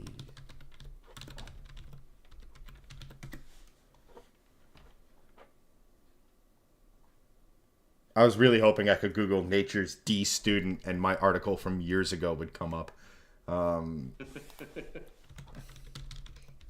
Yes, Andrew, you are correct. VW getting rid of haptic buttons for 2023. They put them in for 2022, realized their grievous mistake, and immediately pulled them for the following year. As they should have, because haptic buttons are stupid. This is now the second time car manufacturers are trying to force haptic buttons on us. We don't like them on other things. Why would we want them in our car? Stop it. Give us buttons. Yeah, so... Or at least put it in a screen. Don't give me some stupid haptic button. No one likes them. No one wants them. Stop trying to make it work. Agreed. So, where are we? 123. 122. All right, so... I also have shed a layer as I'm sweating. Well, it's almost like you were set up for, the Yukon. Which the deep freeze. The deep freeze. Yeah. So let's get we'll start our next topic. Greg's sweaty balls aside. Hey Hunter, what's going on? So if some of you guys have seen recently, Toyota just recently debuted a brand new car. This car, generally speaking, is not... well, I shouldn't say not. It is mega loathed by enthusiasts. Mega loathed is a very good term for this car. I gotta be honest. It's a very good term. Very triggering to a lot of different people, myself included, because two things. The car was always ugly, and the car's drivers, as a general sense, if you're fans of South Park, emitted a ton of smug. And if you're... That's one of the best episodes. So if you haven't figured it out by now, what we're talking about is the brand new Prius, which is very good looking, and I have I don't know what to think about that. That's like the general consensus across the car community, though, because you think about it, it started with the Toyota Echo, super ugly. Then the first gen Prius, super ugly. Then the second gen Prius, super ugly egg. Then the third gen Prius, super ugly egg. Is this the fourth gen? I don't know if this is the fourth or fifth gen, but there were a couple gens in there that was just yeah, right. All of them were ugly. This is not ugly. This is actually a very good looking car. I mean, that interior looks really good. The exterior is, wow. Imagine what happens when you stop designing a car, right? It just looks good. And it's The only reason you ever bought a Prius prior to this one was because it was economical. It was great on gas. It was Yes. a good commuter, long distance driver car. And to Aaron's point, yes, it has a lot of Dodge Dart in it, but Yeah, I could see that. it was just this is this is funny to me because these aren't, like, again, we all hate these cars. And like you could just see from that picture, hey, what a concept. It has a normal shifter. Yeah, the shit. Oh God. So my wife used to own a Gen 2 Prius. I don't know, the one where you couldn't get cruise control. What? That car, yeah, some of them didn't come with cruise control. Like some of the basic bitch ones, like they didn't have cruise control, and Kate's was one of them. So that car was infuriating to drive on long road trips because it didn't have cruise control, but also it was just like terribly anemic, and it was just ugly. It didn't feel safe either. I felt like I was in a tin can. The closing of the door did not give a good sound, and a lot of like door closing is a lot due to like sound dynamics, and people like it's engineered in to like sound like really thunky and solid. This just sounded like closing like a piece of aluminum foil. It was awful. It's such a huge departure from this. This like looks to me, this is a good looking car. It is. It just flat out is from a design standpoint. Especially when you have to put it in perspective of Prius as well as economical hybrids too. Like think of like a Honda Insight. That's also a huge, ugly egg. So like other cars in this category, they don't look like this, and everything's sort of going this like futuristic, weird route. But this is that design language done very well. And to Chad's point originally that I went on this tangent for, the shifter is normal here. I couldn't stand in my wife's old Prius the little shifter, like freaking nipple tweak that you did on the dash. It was so weird. I hated it. This actually looks like a normal car, both inside and out. Like to me, from the side profile right there, like that looks like a Lexus. I mean, it very well could be. I mean, you make a little bit of an hourglass shape up front, and I mean, I think Toyota's actually been on a bit of a roll when it comes to design. And Andrew makes a great point. It's clearly designed by the Corolla hatch team, and I could not agree more. It has that Corolla-ish front end, which is a good looking front end. It just is. Yeah. And it just I'm really, really happy that that they've started going, like, that they're once again doing the right thing. Like how do you get people interested in these hybrids is you make them look good. Do you think anybody gave two shakes or two shits when the original like Model S came out from Tesla about the fact that it was electric and economical and all? No, it looked good. The same thing for like the Fisker Karma. They're like, wow, this is really cool, and it was just an extended range electric vehicle. That's what these if you have something that looks good, it's it's just going to be more sought after, and who the hell cares what drives it because what the driveline is, because 99% of the people aren't like us. Yeah. So we do have one person that's very adamant against what we're saying in chat. So that Volvo guy whose name is Pat. No, and no. It's hideous. Nice Prius. No one. No, it's not. Triggered right here. So here's the deal. There's two sort of schools of thought on this. And one of them is this a good looking car overall in the entirety of the automotive community?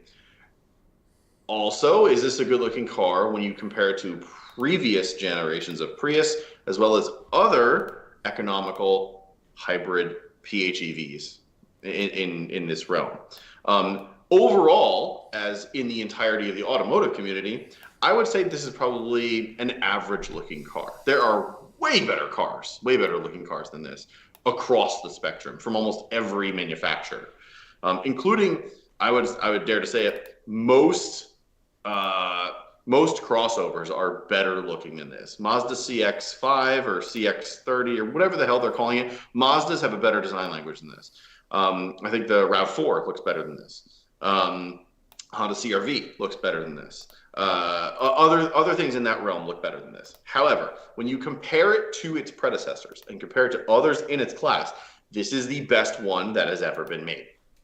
Hands down. There's really no arguing that. Would you rather have this or any previous gen Prius is the question you should be asking, because that's what you need to compare it to.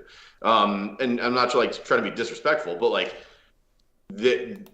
when you compare cars in that realm, like you have to put on the hat and like use the lens of what is this car trying to accomplish in its class, because that's who they're going for. They're not trying to convince us, the sports car enthusiasts, to buy a Prius. They're not going to.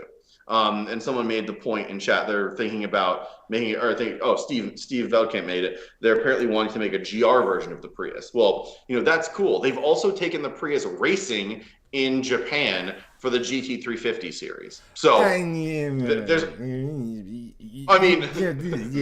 the Prius, like it has a Prius front end and rear end. That's pretty much it. I mean, in the same vein that a Toyota Camry NASCAR is a Toyota Camry. Right. It's basically just a body. They took the Prius racing. They didn't. They basically slapped a Prius front end and back end on a GT350 race car and basically sent it. But, I think this is a good looking car with the lens of, looking at previous generations of Prius as well as others in its class. I don't think there's a car out there that I would buy if I was in the market in that class. This would be the one I would buy, not only because of Toyota's good heritage with the hybrid, but also because it just looks like a good looking car for its class. Would I buy this car in general? Absolutely not, because I'm not in the market for one. I would much rather have more space for my kids, and there are better looking cars out there, I believe. However, you can't deny that this is such a drastic upgrade from the previous generation or two of Prius, bar none. Yeah. I mean, YouTube chat getting salty. Yeah, guys, dive in. Go have fun over there. Yes. Rob agrees with the Volvo guy that it's not saying much, that it's better looking than the previous Civic. I agree with like that level of sentiment. But here's the thing. Here's the reason. They didn't design this. They've never made the Prius for us. They just have. Right. They just never have, and they never will. We are just, it's for a different breed of human that unfortunately we are not. And that's it. But I mean, here's the thing. So let's put it this way, right? As kids growing up, you're never going to get the 3-row economy family vehicle. Well, then you're Greg and pop out 2 kids, and all of a sudden you need a 3-row family vehicle. It just happens. Right. It's part of life. And like, let me put it to you this way. I don't loathe it anymore. And I understand that's not exactly high, quote, praise, but it's better than it was. And again, I think that is high praise, though. Honestly, I don't mean to interrupt you, but coming from like a sports car enthusiast that loves design from the pure design era, as well as like cars, modern sports cars and stuff like that, an owner of a modern sports car, an S550 Mustang, like that is high praise, honestly. Like to what you said in the beginning, like mega loathe to I don't hate it. That's a pretty damn good upgrade. Gotta be honest. Yeah. So, I mean, there's also someone else in the salty chat, as we'll call it from now on. Ryan Richardson goes, hybrid equals fail.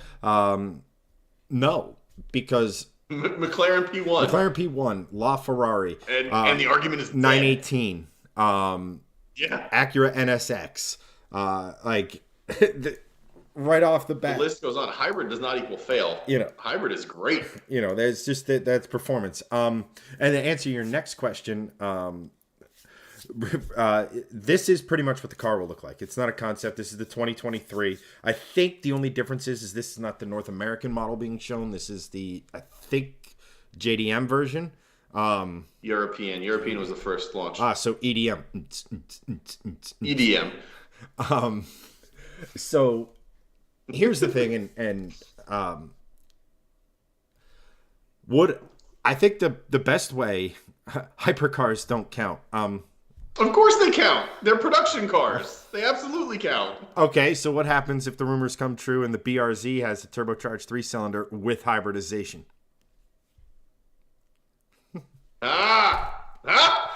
What are we talking about? It's everything. Hypercars count because that tech trickles down. I mean, did we ever think 20 years ago we were going to get a ceramic braked Mustang? No, yet we have one. No. We have two actually.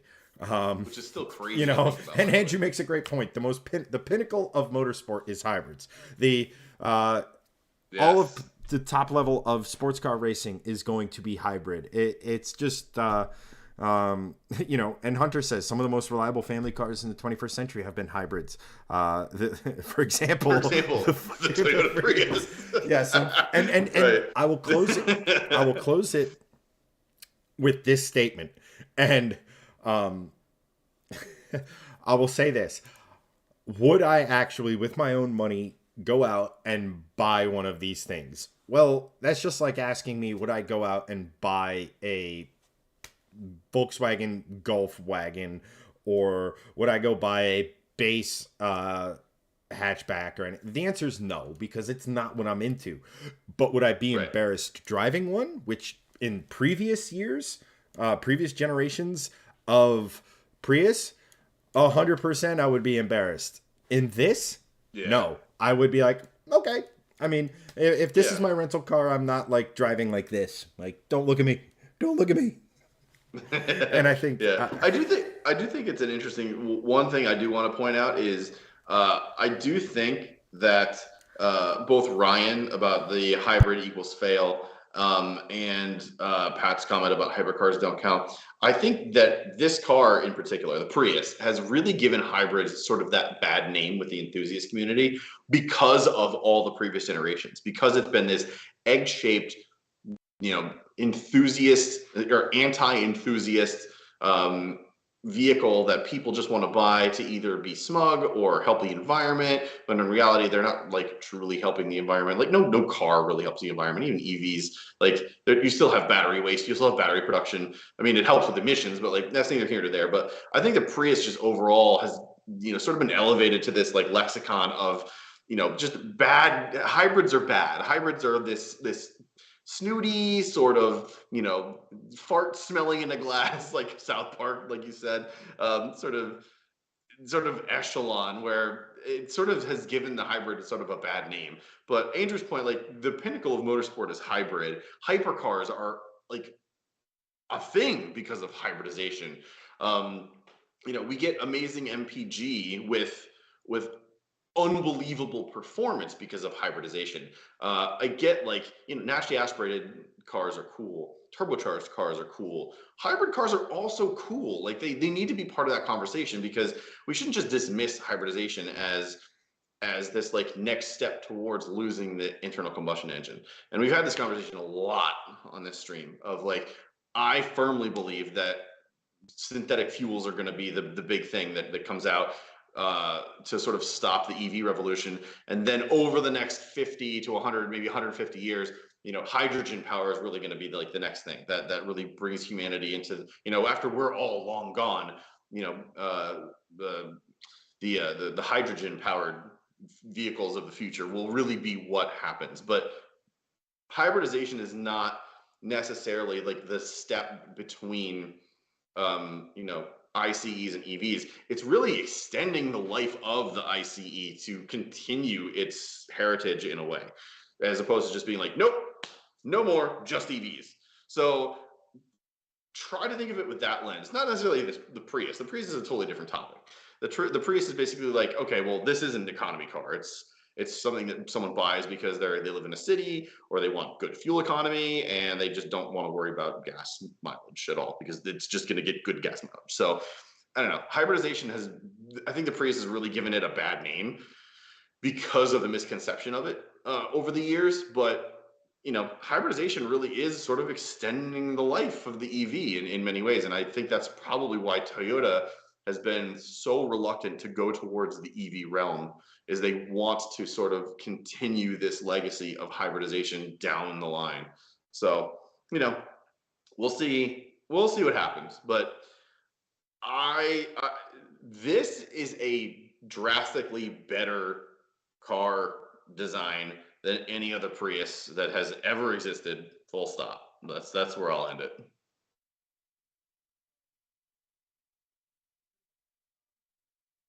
And you're muted. Okay, so And you're not muted. so here's what I will say about this, and kind of go from there. Rob, to answer your point, no, this is not a paid spot from Toyota. It's just one of those things where, like, look, I hated this car, and now it's a car that I wouldn't be very embarrassed to be seen in. It's really as simple as that. I'm sorry. Doug just gave us 100 stars to say something bad about this car. Yeah, and I just saw that, and I was quite literally getting that. To that before sorry. you rudely interrupted me and then I'll say something ruined the mojo of it. Say something bad about the Prius. I could see Greg driving one. Oh God, you can't get much worse than that. Brutal. Say something bad about the Prius. It's still a small, not at all interesting to drive vehicle. It's here's what I will say. The bad thing. It implores a light bar, which should be banned in all cars forever. The rear light bar as brake lights is the dumbest trend on earth. Stop it. Go back to two tail lights. It's way more aesthetically pleasing. Stop with these stupid effing light bars. Stop it. The rear tail lights are garbage on this car. Stop it. Right, there you go. Like, look. The end. I got opinions for days. Every car has one. Is the absolute last thing I will say about this, and then I'm going to touch on Rob's nonsense in the feisty, possibly drunk chat. I like drunk YouTube chat. It's great. Yeah, it's great. Here's the thing. If Toyota makes the Prius more attractive to buy to regular people, and it has car people saying, hey, this looks halfway decent, and it's not an embarrassment to be seen in anymore, guess what happens? It uses less gasoline. Who gets to use the gasoline? I don't know. How about a guy with a 700 wheel horsepower Mustang? So if they want to not use the fuel that I'm very obviously going to consume in a binge fashion, go for it. If more and more people are doing this, that means I have more fuel to play with. Win. Big win. Yeah. Agree. Give me some of that fuel. All right. And then, Rob, to your Mustang. Next topic after this. After what you're going to say. Hold on. You got triggered, so here we go. Rob says, I can buy that. Remember, this is Rob saying this. Rob in the YouTube chat. Rob, once again, Rob. I can buy that Chad likes the Mach-E for what it is, despite being an obvious Mustang guy. But someone stroked y'all a check to defend a Prius. I would, very much like to see that check, because that would mean more Mustang things. Two, I don't like the Mach-E because it has a Mustang badge on it, and it is nothing to do with a Mustang. It is not a Mustang in any way, shape, or form. I don't care what Ford calls it. It should have been just the Mach-E, leave the horse out of it, and that's the end of it. It's an electric SUV. Electric SUVs are fine. It's whatever. But like I said, we only defended it. We're not even really defending it. We're just saying it looks good. It looks attractive. It looks like something, Greg would let his wife buy. Not that that's a thing, but like, you know what I mean? Yeah. At any rate, while we're on the topic of saving fuel, so I was going through the internet as one does, and I came across. Came a crap? You came a crap? You found something so cool you crapped your pants? Maybe.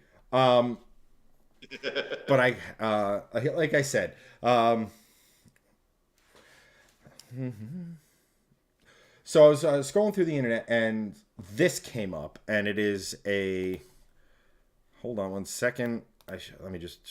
I'm in the wrong. For those of you that got very triggered by the Prius conversation, this is going to bring it way back and make you all very happy. I promise. This is yes, exactly. So. Yeah. Sorry, they're just doing the job. So, at any rate, most people go through reels when they're scrolling the internet. Some people, just go through their news feed and things like that. And you go through, you say, oh, that's cute. Oh, so-and-so. Oh, great, so-and-so had another child. That person was a moron in high school. I'm sure procreating is a great idea for them. Chad, stop talking about me. I'm right here, man. I'm literally on the stream with you. All right, Chad. That'll be you and I's secret. And anyway, when you come across certain things, you're just like, oh, you kind of stop, look. Oh, okay.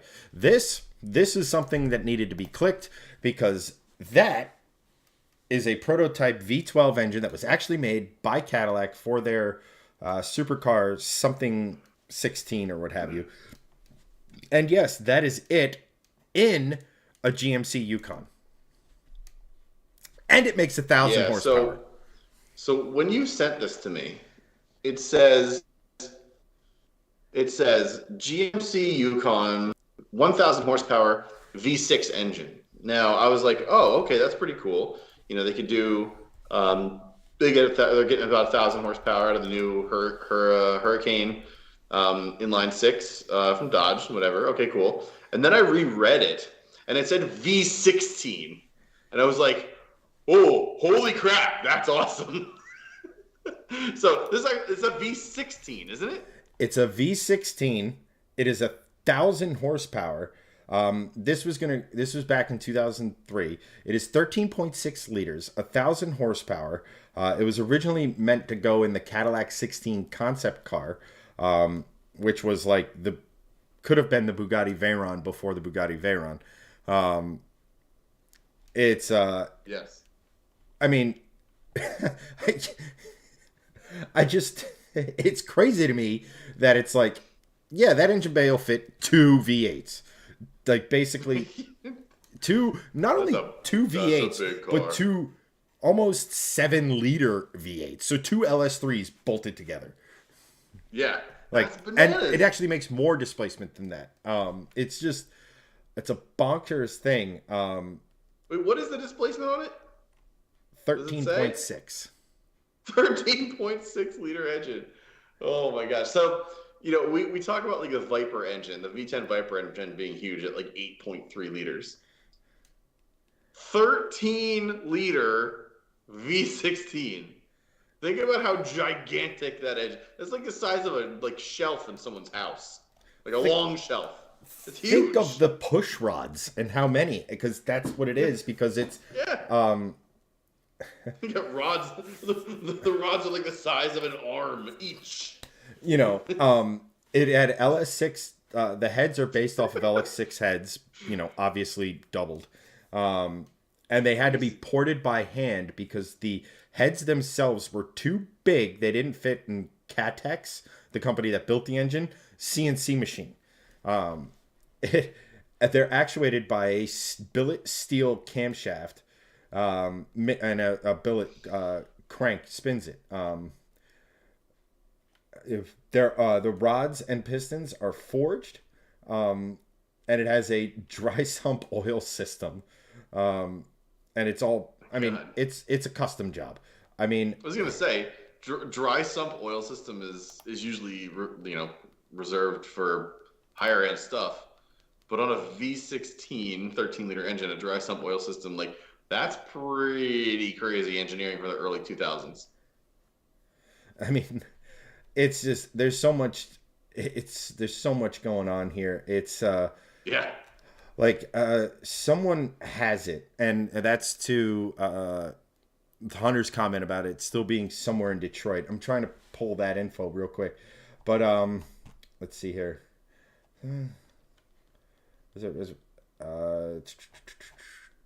But oh, I think and then like like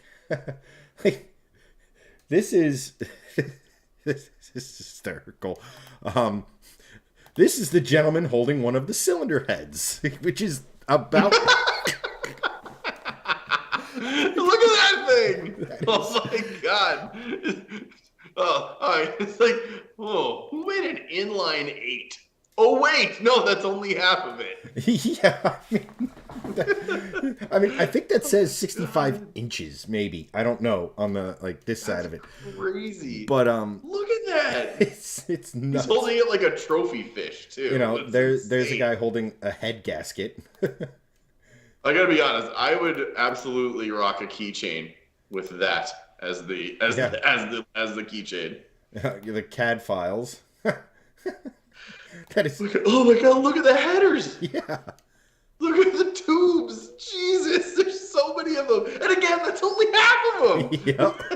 It's so crazy. Could you looking. imagine that Oh my V10 God.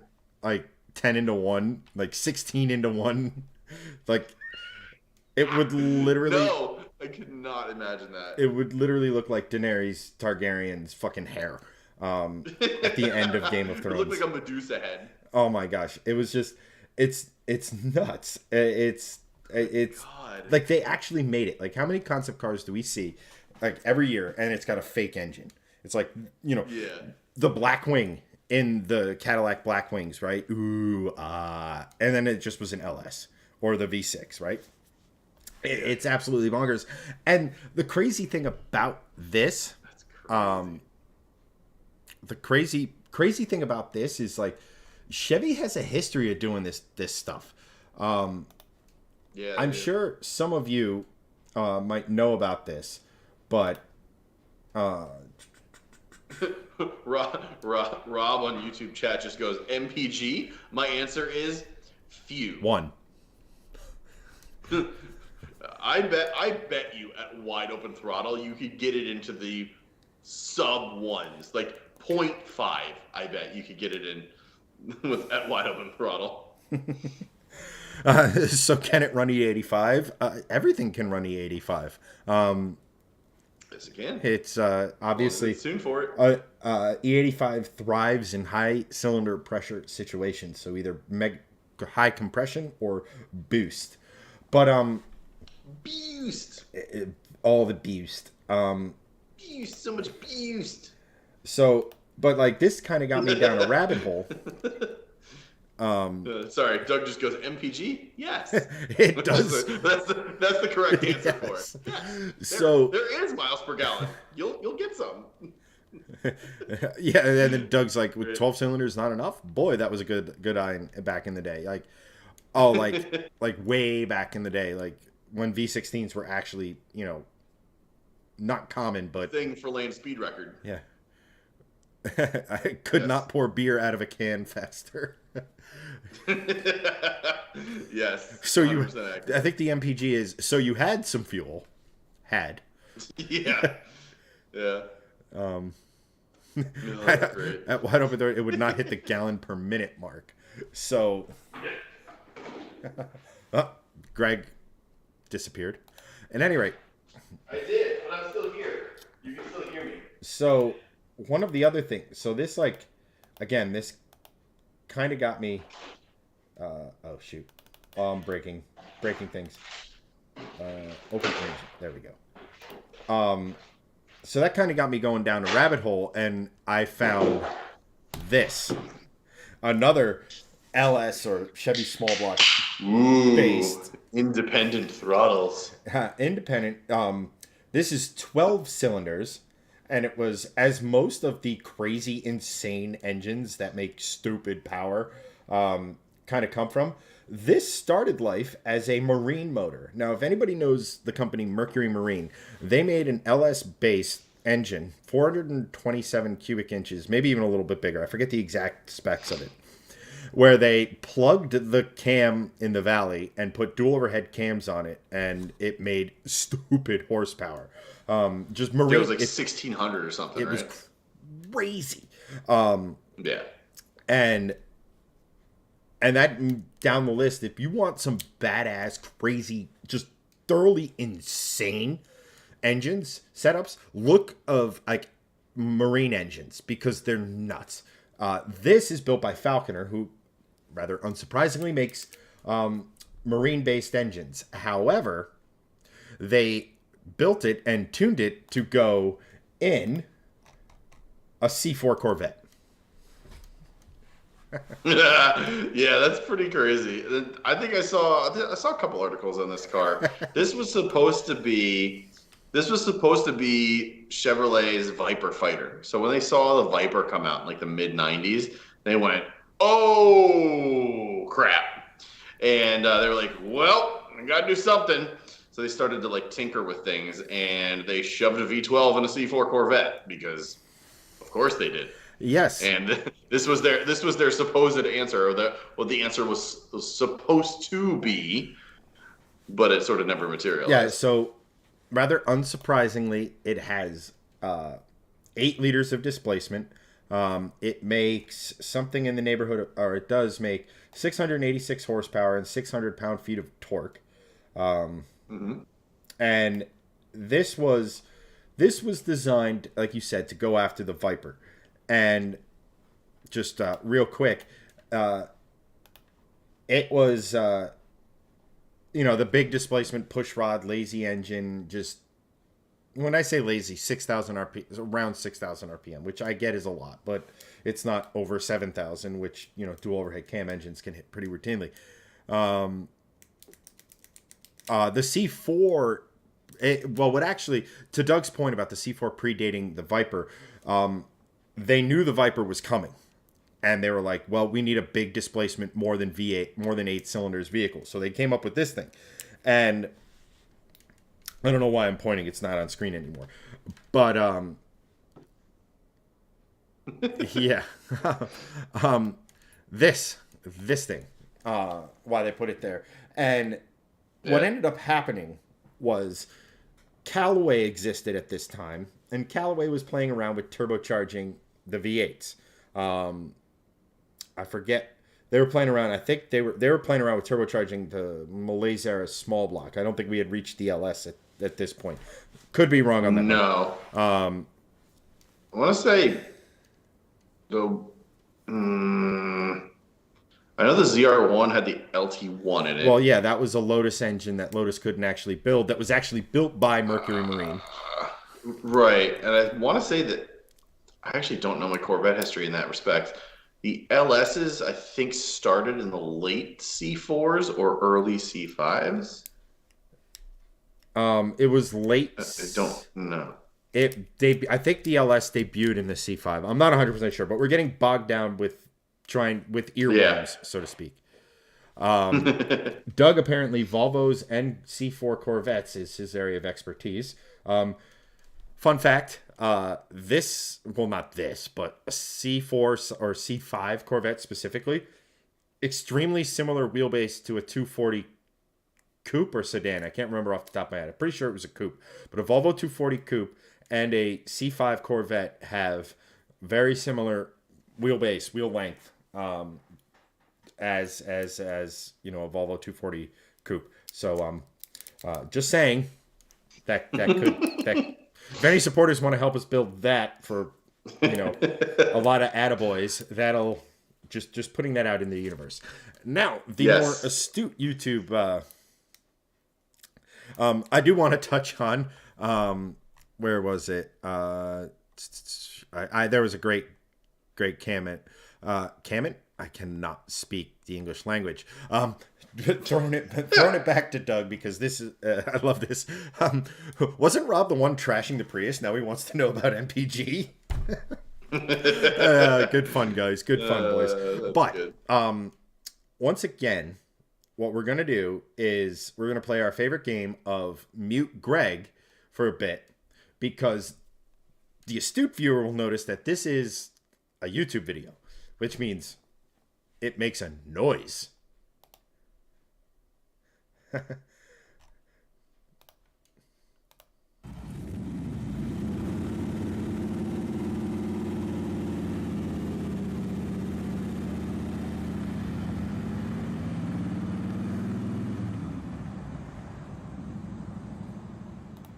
So obviously there isn't much he doesn't get on it wide open. I tried to find some videos, but in the time allotted I couldn't find much. But this is just I love it when auto manufacturers get into the swinging contest, so to speak. So like we saw it most recently with the Hellcat. Well, actually, the a Shelby GT500 with like I forget the year, but came out with 670, 80, 90. It's somewhere in the neighborhood of 680 horsepower, give or take 10 horsepower. And that was the inspiration to Dodge to make the Hellcat. And then Ford came back and made the new GT500 with more horsepower, like the horsepower wars. And then somewhere Chevy was playing around with the LS, wondering why they didn't make a Coyote. I'm kidding. That's just to make fun of one of the guys in chat. But at any rate, and the same thing happened with the LFA, the P1, and the 918, and you're seeing it kind of again with the AMG 1 from Mercedes. Like everybody's trying to one-up themselves in the horsepower wars and all that other sort of stuff. And we get the best possible cars when that happens, because, you know, the Viper came around because somebody wanted to make a modern Cobra and put Corvette in its place. Excuse me. And that was why this thing exists. I would love to. I mean, imagine that as a ZR1. Like that would, you know, like the LT1 is a crazy, interesting engine in its own right. But a pushrod V12, like it's like, hey, we're using a European cylinder count, but an American way. Deal with it. And I love stuff like this because it's just so. This is what car companies can do, and they don't. And that's kind of a. That's kind of it. Doug, first gen Vipers are one of the most amazing cars to drive. So brutal, they just want to kill you, and they make you want to be killed. Well, one of my dream cars, and unfortunately they've gone up significantly in price, is technically the second gen Viper, but it's the first gen's body style, but it's the coupe. That is a dream car. That is a car I must, at some point down the road, I must own, because I love those things. I used to that was the poster car when I was a kid. YouTube, Rob, the Hennessy Venom F5 has the same stereo as my Volvo XC90 and Alpine 411 11-inch touchscreen. I feel a kinship. Yeah, same car. Totally same car. But the Venom F5 is another one where these hypercars are just going out of control. Koenigsegg, all these people, where cost is no object, speed is the goal. It creates some of the coolest things we could possibly get. And then Rob follows that up with electric killed the horsepower wars. Sadly, you're not wrong. But like we were talking about earlier, hybridization does allow you to keep kind of the internal combustion thrills with living in the world we currently occupy. I mean, pretty much every new type of sports car that is, or supercar or hypercar is probably going to have something electrified in the back. And Doug said, but electric kicked off the torque wars. It's a give and take. And Greg's back. Hello, I have returned from crying children. Did you show him a picture of this, or of the C4? That'll put him right to sleep. I did. Actually, I showed him a picture of the new Prius, and that put him to sleep. Yeah, there you go. Um, so the horsepower wars, I think, are over. I really do. I don't think that there's, and it's not just because of the EVs. It's like internal combustion is up there too. Like, let's be honest. There's 3,000 horsepower Vipers out there. Like people know how to get horsepower out of things now more than ever, especially with like how forged internals have gone over the last 20 or 30 years. Like, there's horsepower coming out of cars now that you would never even conceive outside of a dragster, in the 90s or mid 2000s. So like, it's crazy. There are street cars that people run around with. I mean, like, Toyota Supra, they're like street Supras with like 1,500 horsepower, GTRs with like 2,000 horsepower that people just drive on the street every day. It's like, it's nuts. I think what do you guys think is like the next sort of automotive like echelon after that? Because if horsepower isn't it, what is it then, right? So to me, and we've had this conversation before, but it's interesting because we're talking about it now. I think the ultimate like driving car is sort of the next thing. And BMW always had that tagline of like the ultimate driving machine. Well, I think the ultimate driving machine is like sort of what's next, where the horsepower starts to get sort of like reined in a little bit. And what can we do? What's the perfect horsepower with the perfect platform? So I know Chad and I do agree on a couple of things. This is one of them. 400 to 500 horsepower is probably the sweet spot for most cars, whether it be a sedan, an SUV, a sports car, what have you, where it's still usable on the road, but it's not overbearing. Like, let's be 100% honest here. 1,000 horsepower car is completely unnecessary for normal daily driving and street use. Is it awesome, and would I drive that? Hell yeah, I would. But it's just not a thing. Like, it's not necessary for everyday cars. For an everyday car to be both functional, fun, and well balanced, 400 to 500 is really in that realm, I think, because it's an appropriate amount of power to get you out of a sticky situation. You can still have an absolute blast on it. You can roast tires off of anything with a 400 and 500 horsepower, power output. And it's in that realm where if it's tuned correctly or turboed or whatever, you can still get pretty decent MPG out of it. So as a overall, I think that's sort of like the realm we're going to be seeing. And what platform is going to be able to take that sort of horsepower output and do it best? I think that's sort of the next like level of car enthusiasm. The best power, the best, like, I guess maybe a better way to put it is best like power to weight ratio. Like, what's going to be the best handling car with the most power that's appropriate for that platform to be like just like the best car out there? And a lot of opinions right now, from what I'm reading, are saying that the Porsche 718 Cayman is the best sports car on the market today. It's not overpowered. The chassis dynamics are incredible. The handling is incredible. The looks are good. It's not like, the first gen Cayman was just kind of ugly. A lot of people like it. I did not. Most people didn't. But the new 718 it looks good. And it's mid-engined, so the balance is going to be incredible, and it's made by Porsche, which is arguably the best sports car maker of all time, arguably, with the 911. So yeah, there's a lot. I think, like, what's the next thing? I believe that's going to be the next thing. What do you guys think? Doug responded with, "Oh, great, British roadsters will make a comeback." Yeah. So, but it's an interesting thing to think about. Like, so what's next after the horsepower wars? Chad, what do you think?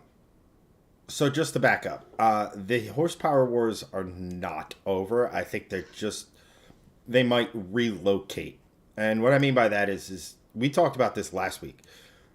Dodge came out with the Hurricane i6, and Steve mentioned it over in the wild chat, which is becoming, sadly, rather calm over there. What's going on?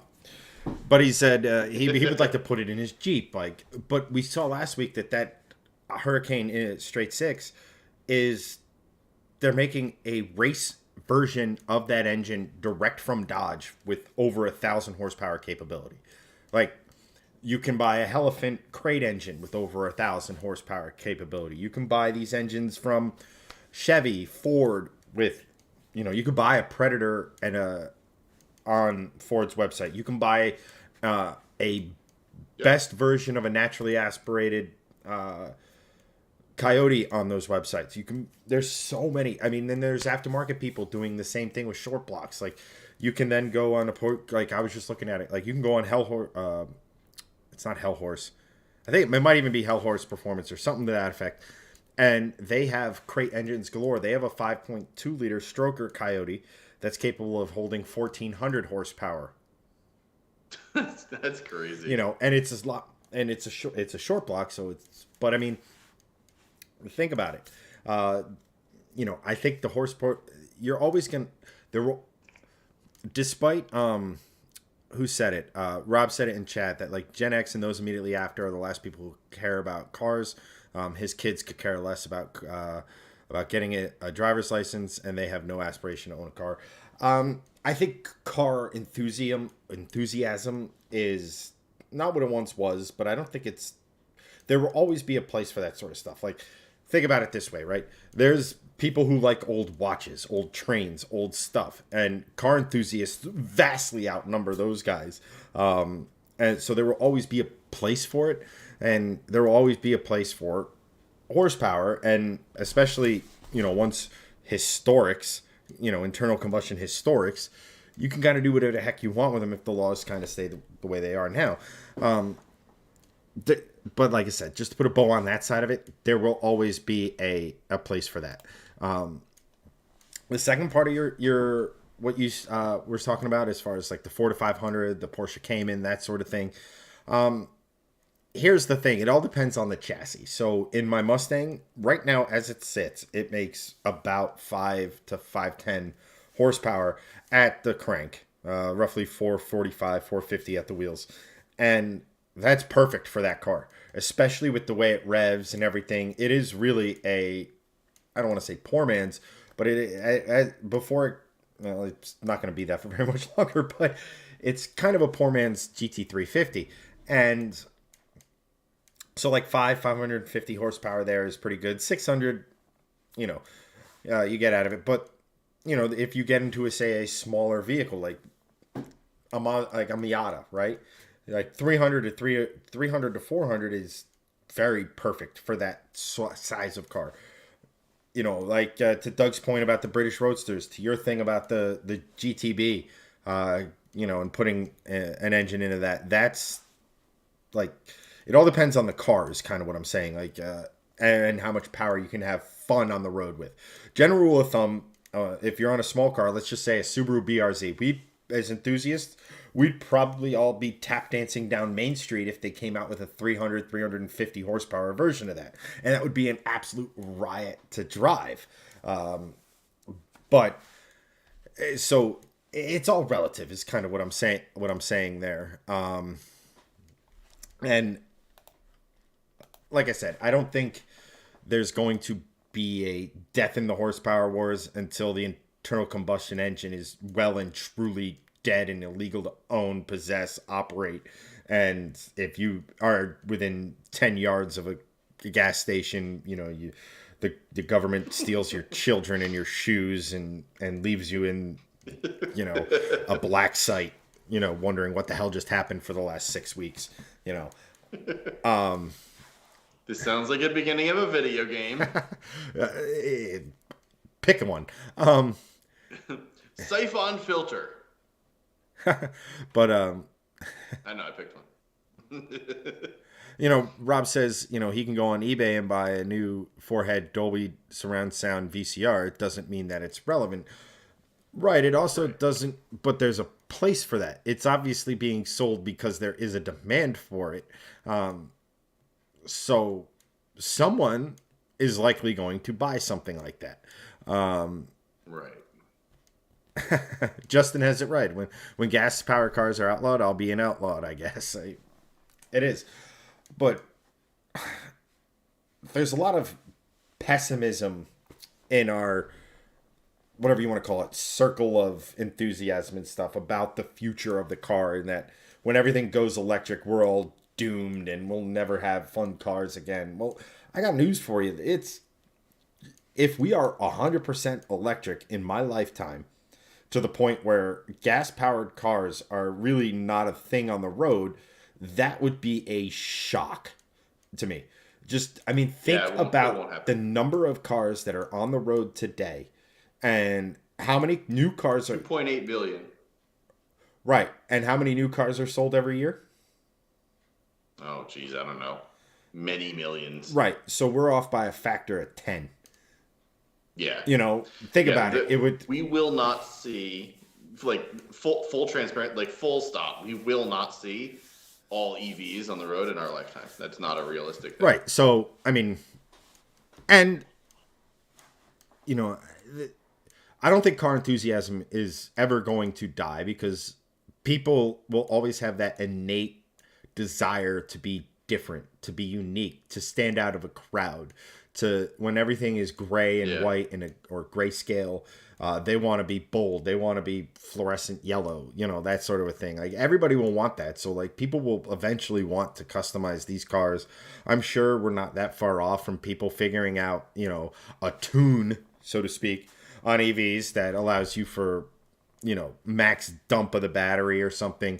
I mean, just for example, just changing the gear ratios and the step down gears in a Tesla Model S will increase power to the wheels. Like, people are already figuring this out. Yeah. You know, and everything. So think about jailbreaking iPhones.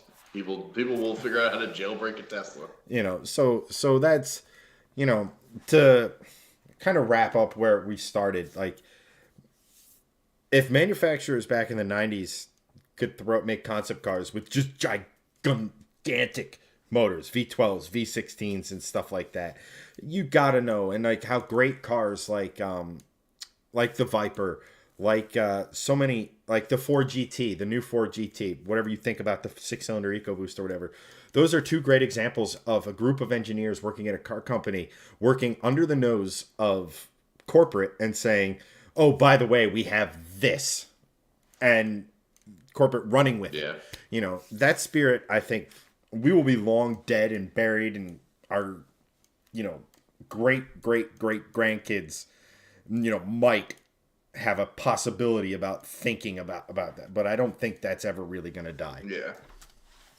No, definitely not.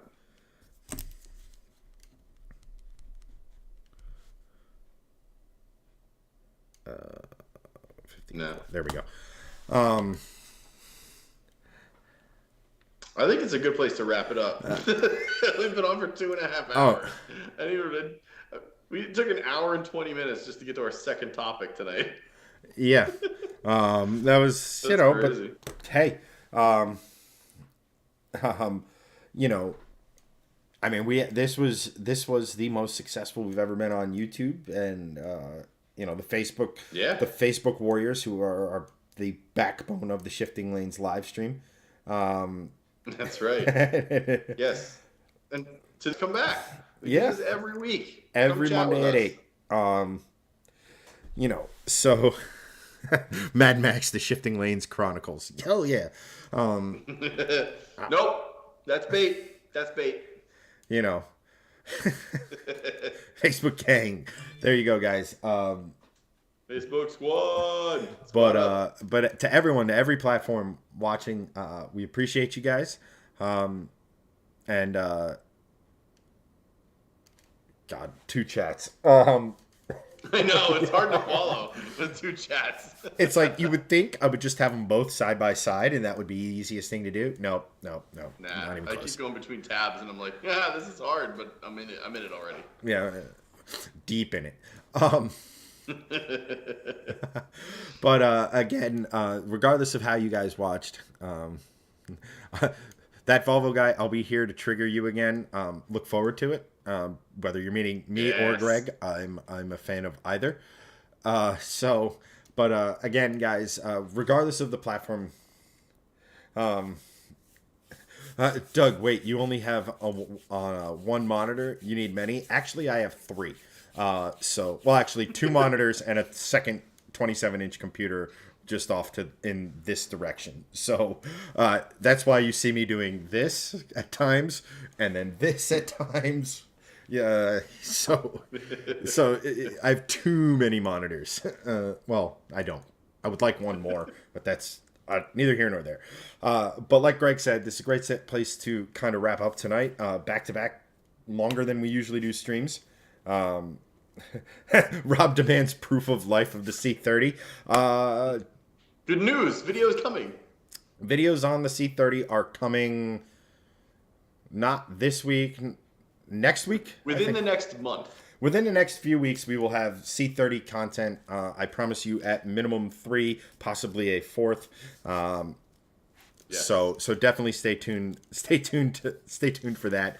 But guys, regardless of how you watch tonight, we love you guys. We love the fact that you spend some time with us, commenting, yes. Making these things interesting. Because frankly, if I was forced to talk to 3 people who weren't in chat or weren't commenting or anything about a Prius, I'd drive to where Greg lives and punch him in the forehead. And I don't want that. Yeah, so to make sure that does and or doesn't happen, send stars. But again, regardless of how you watch, guys, thank you so much for watching. I've been Chad. That's been Greg. We'll catch you guys next week. Same time, 8 o'clock every Monday. Enjoy the rest of your week.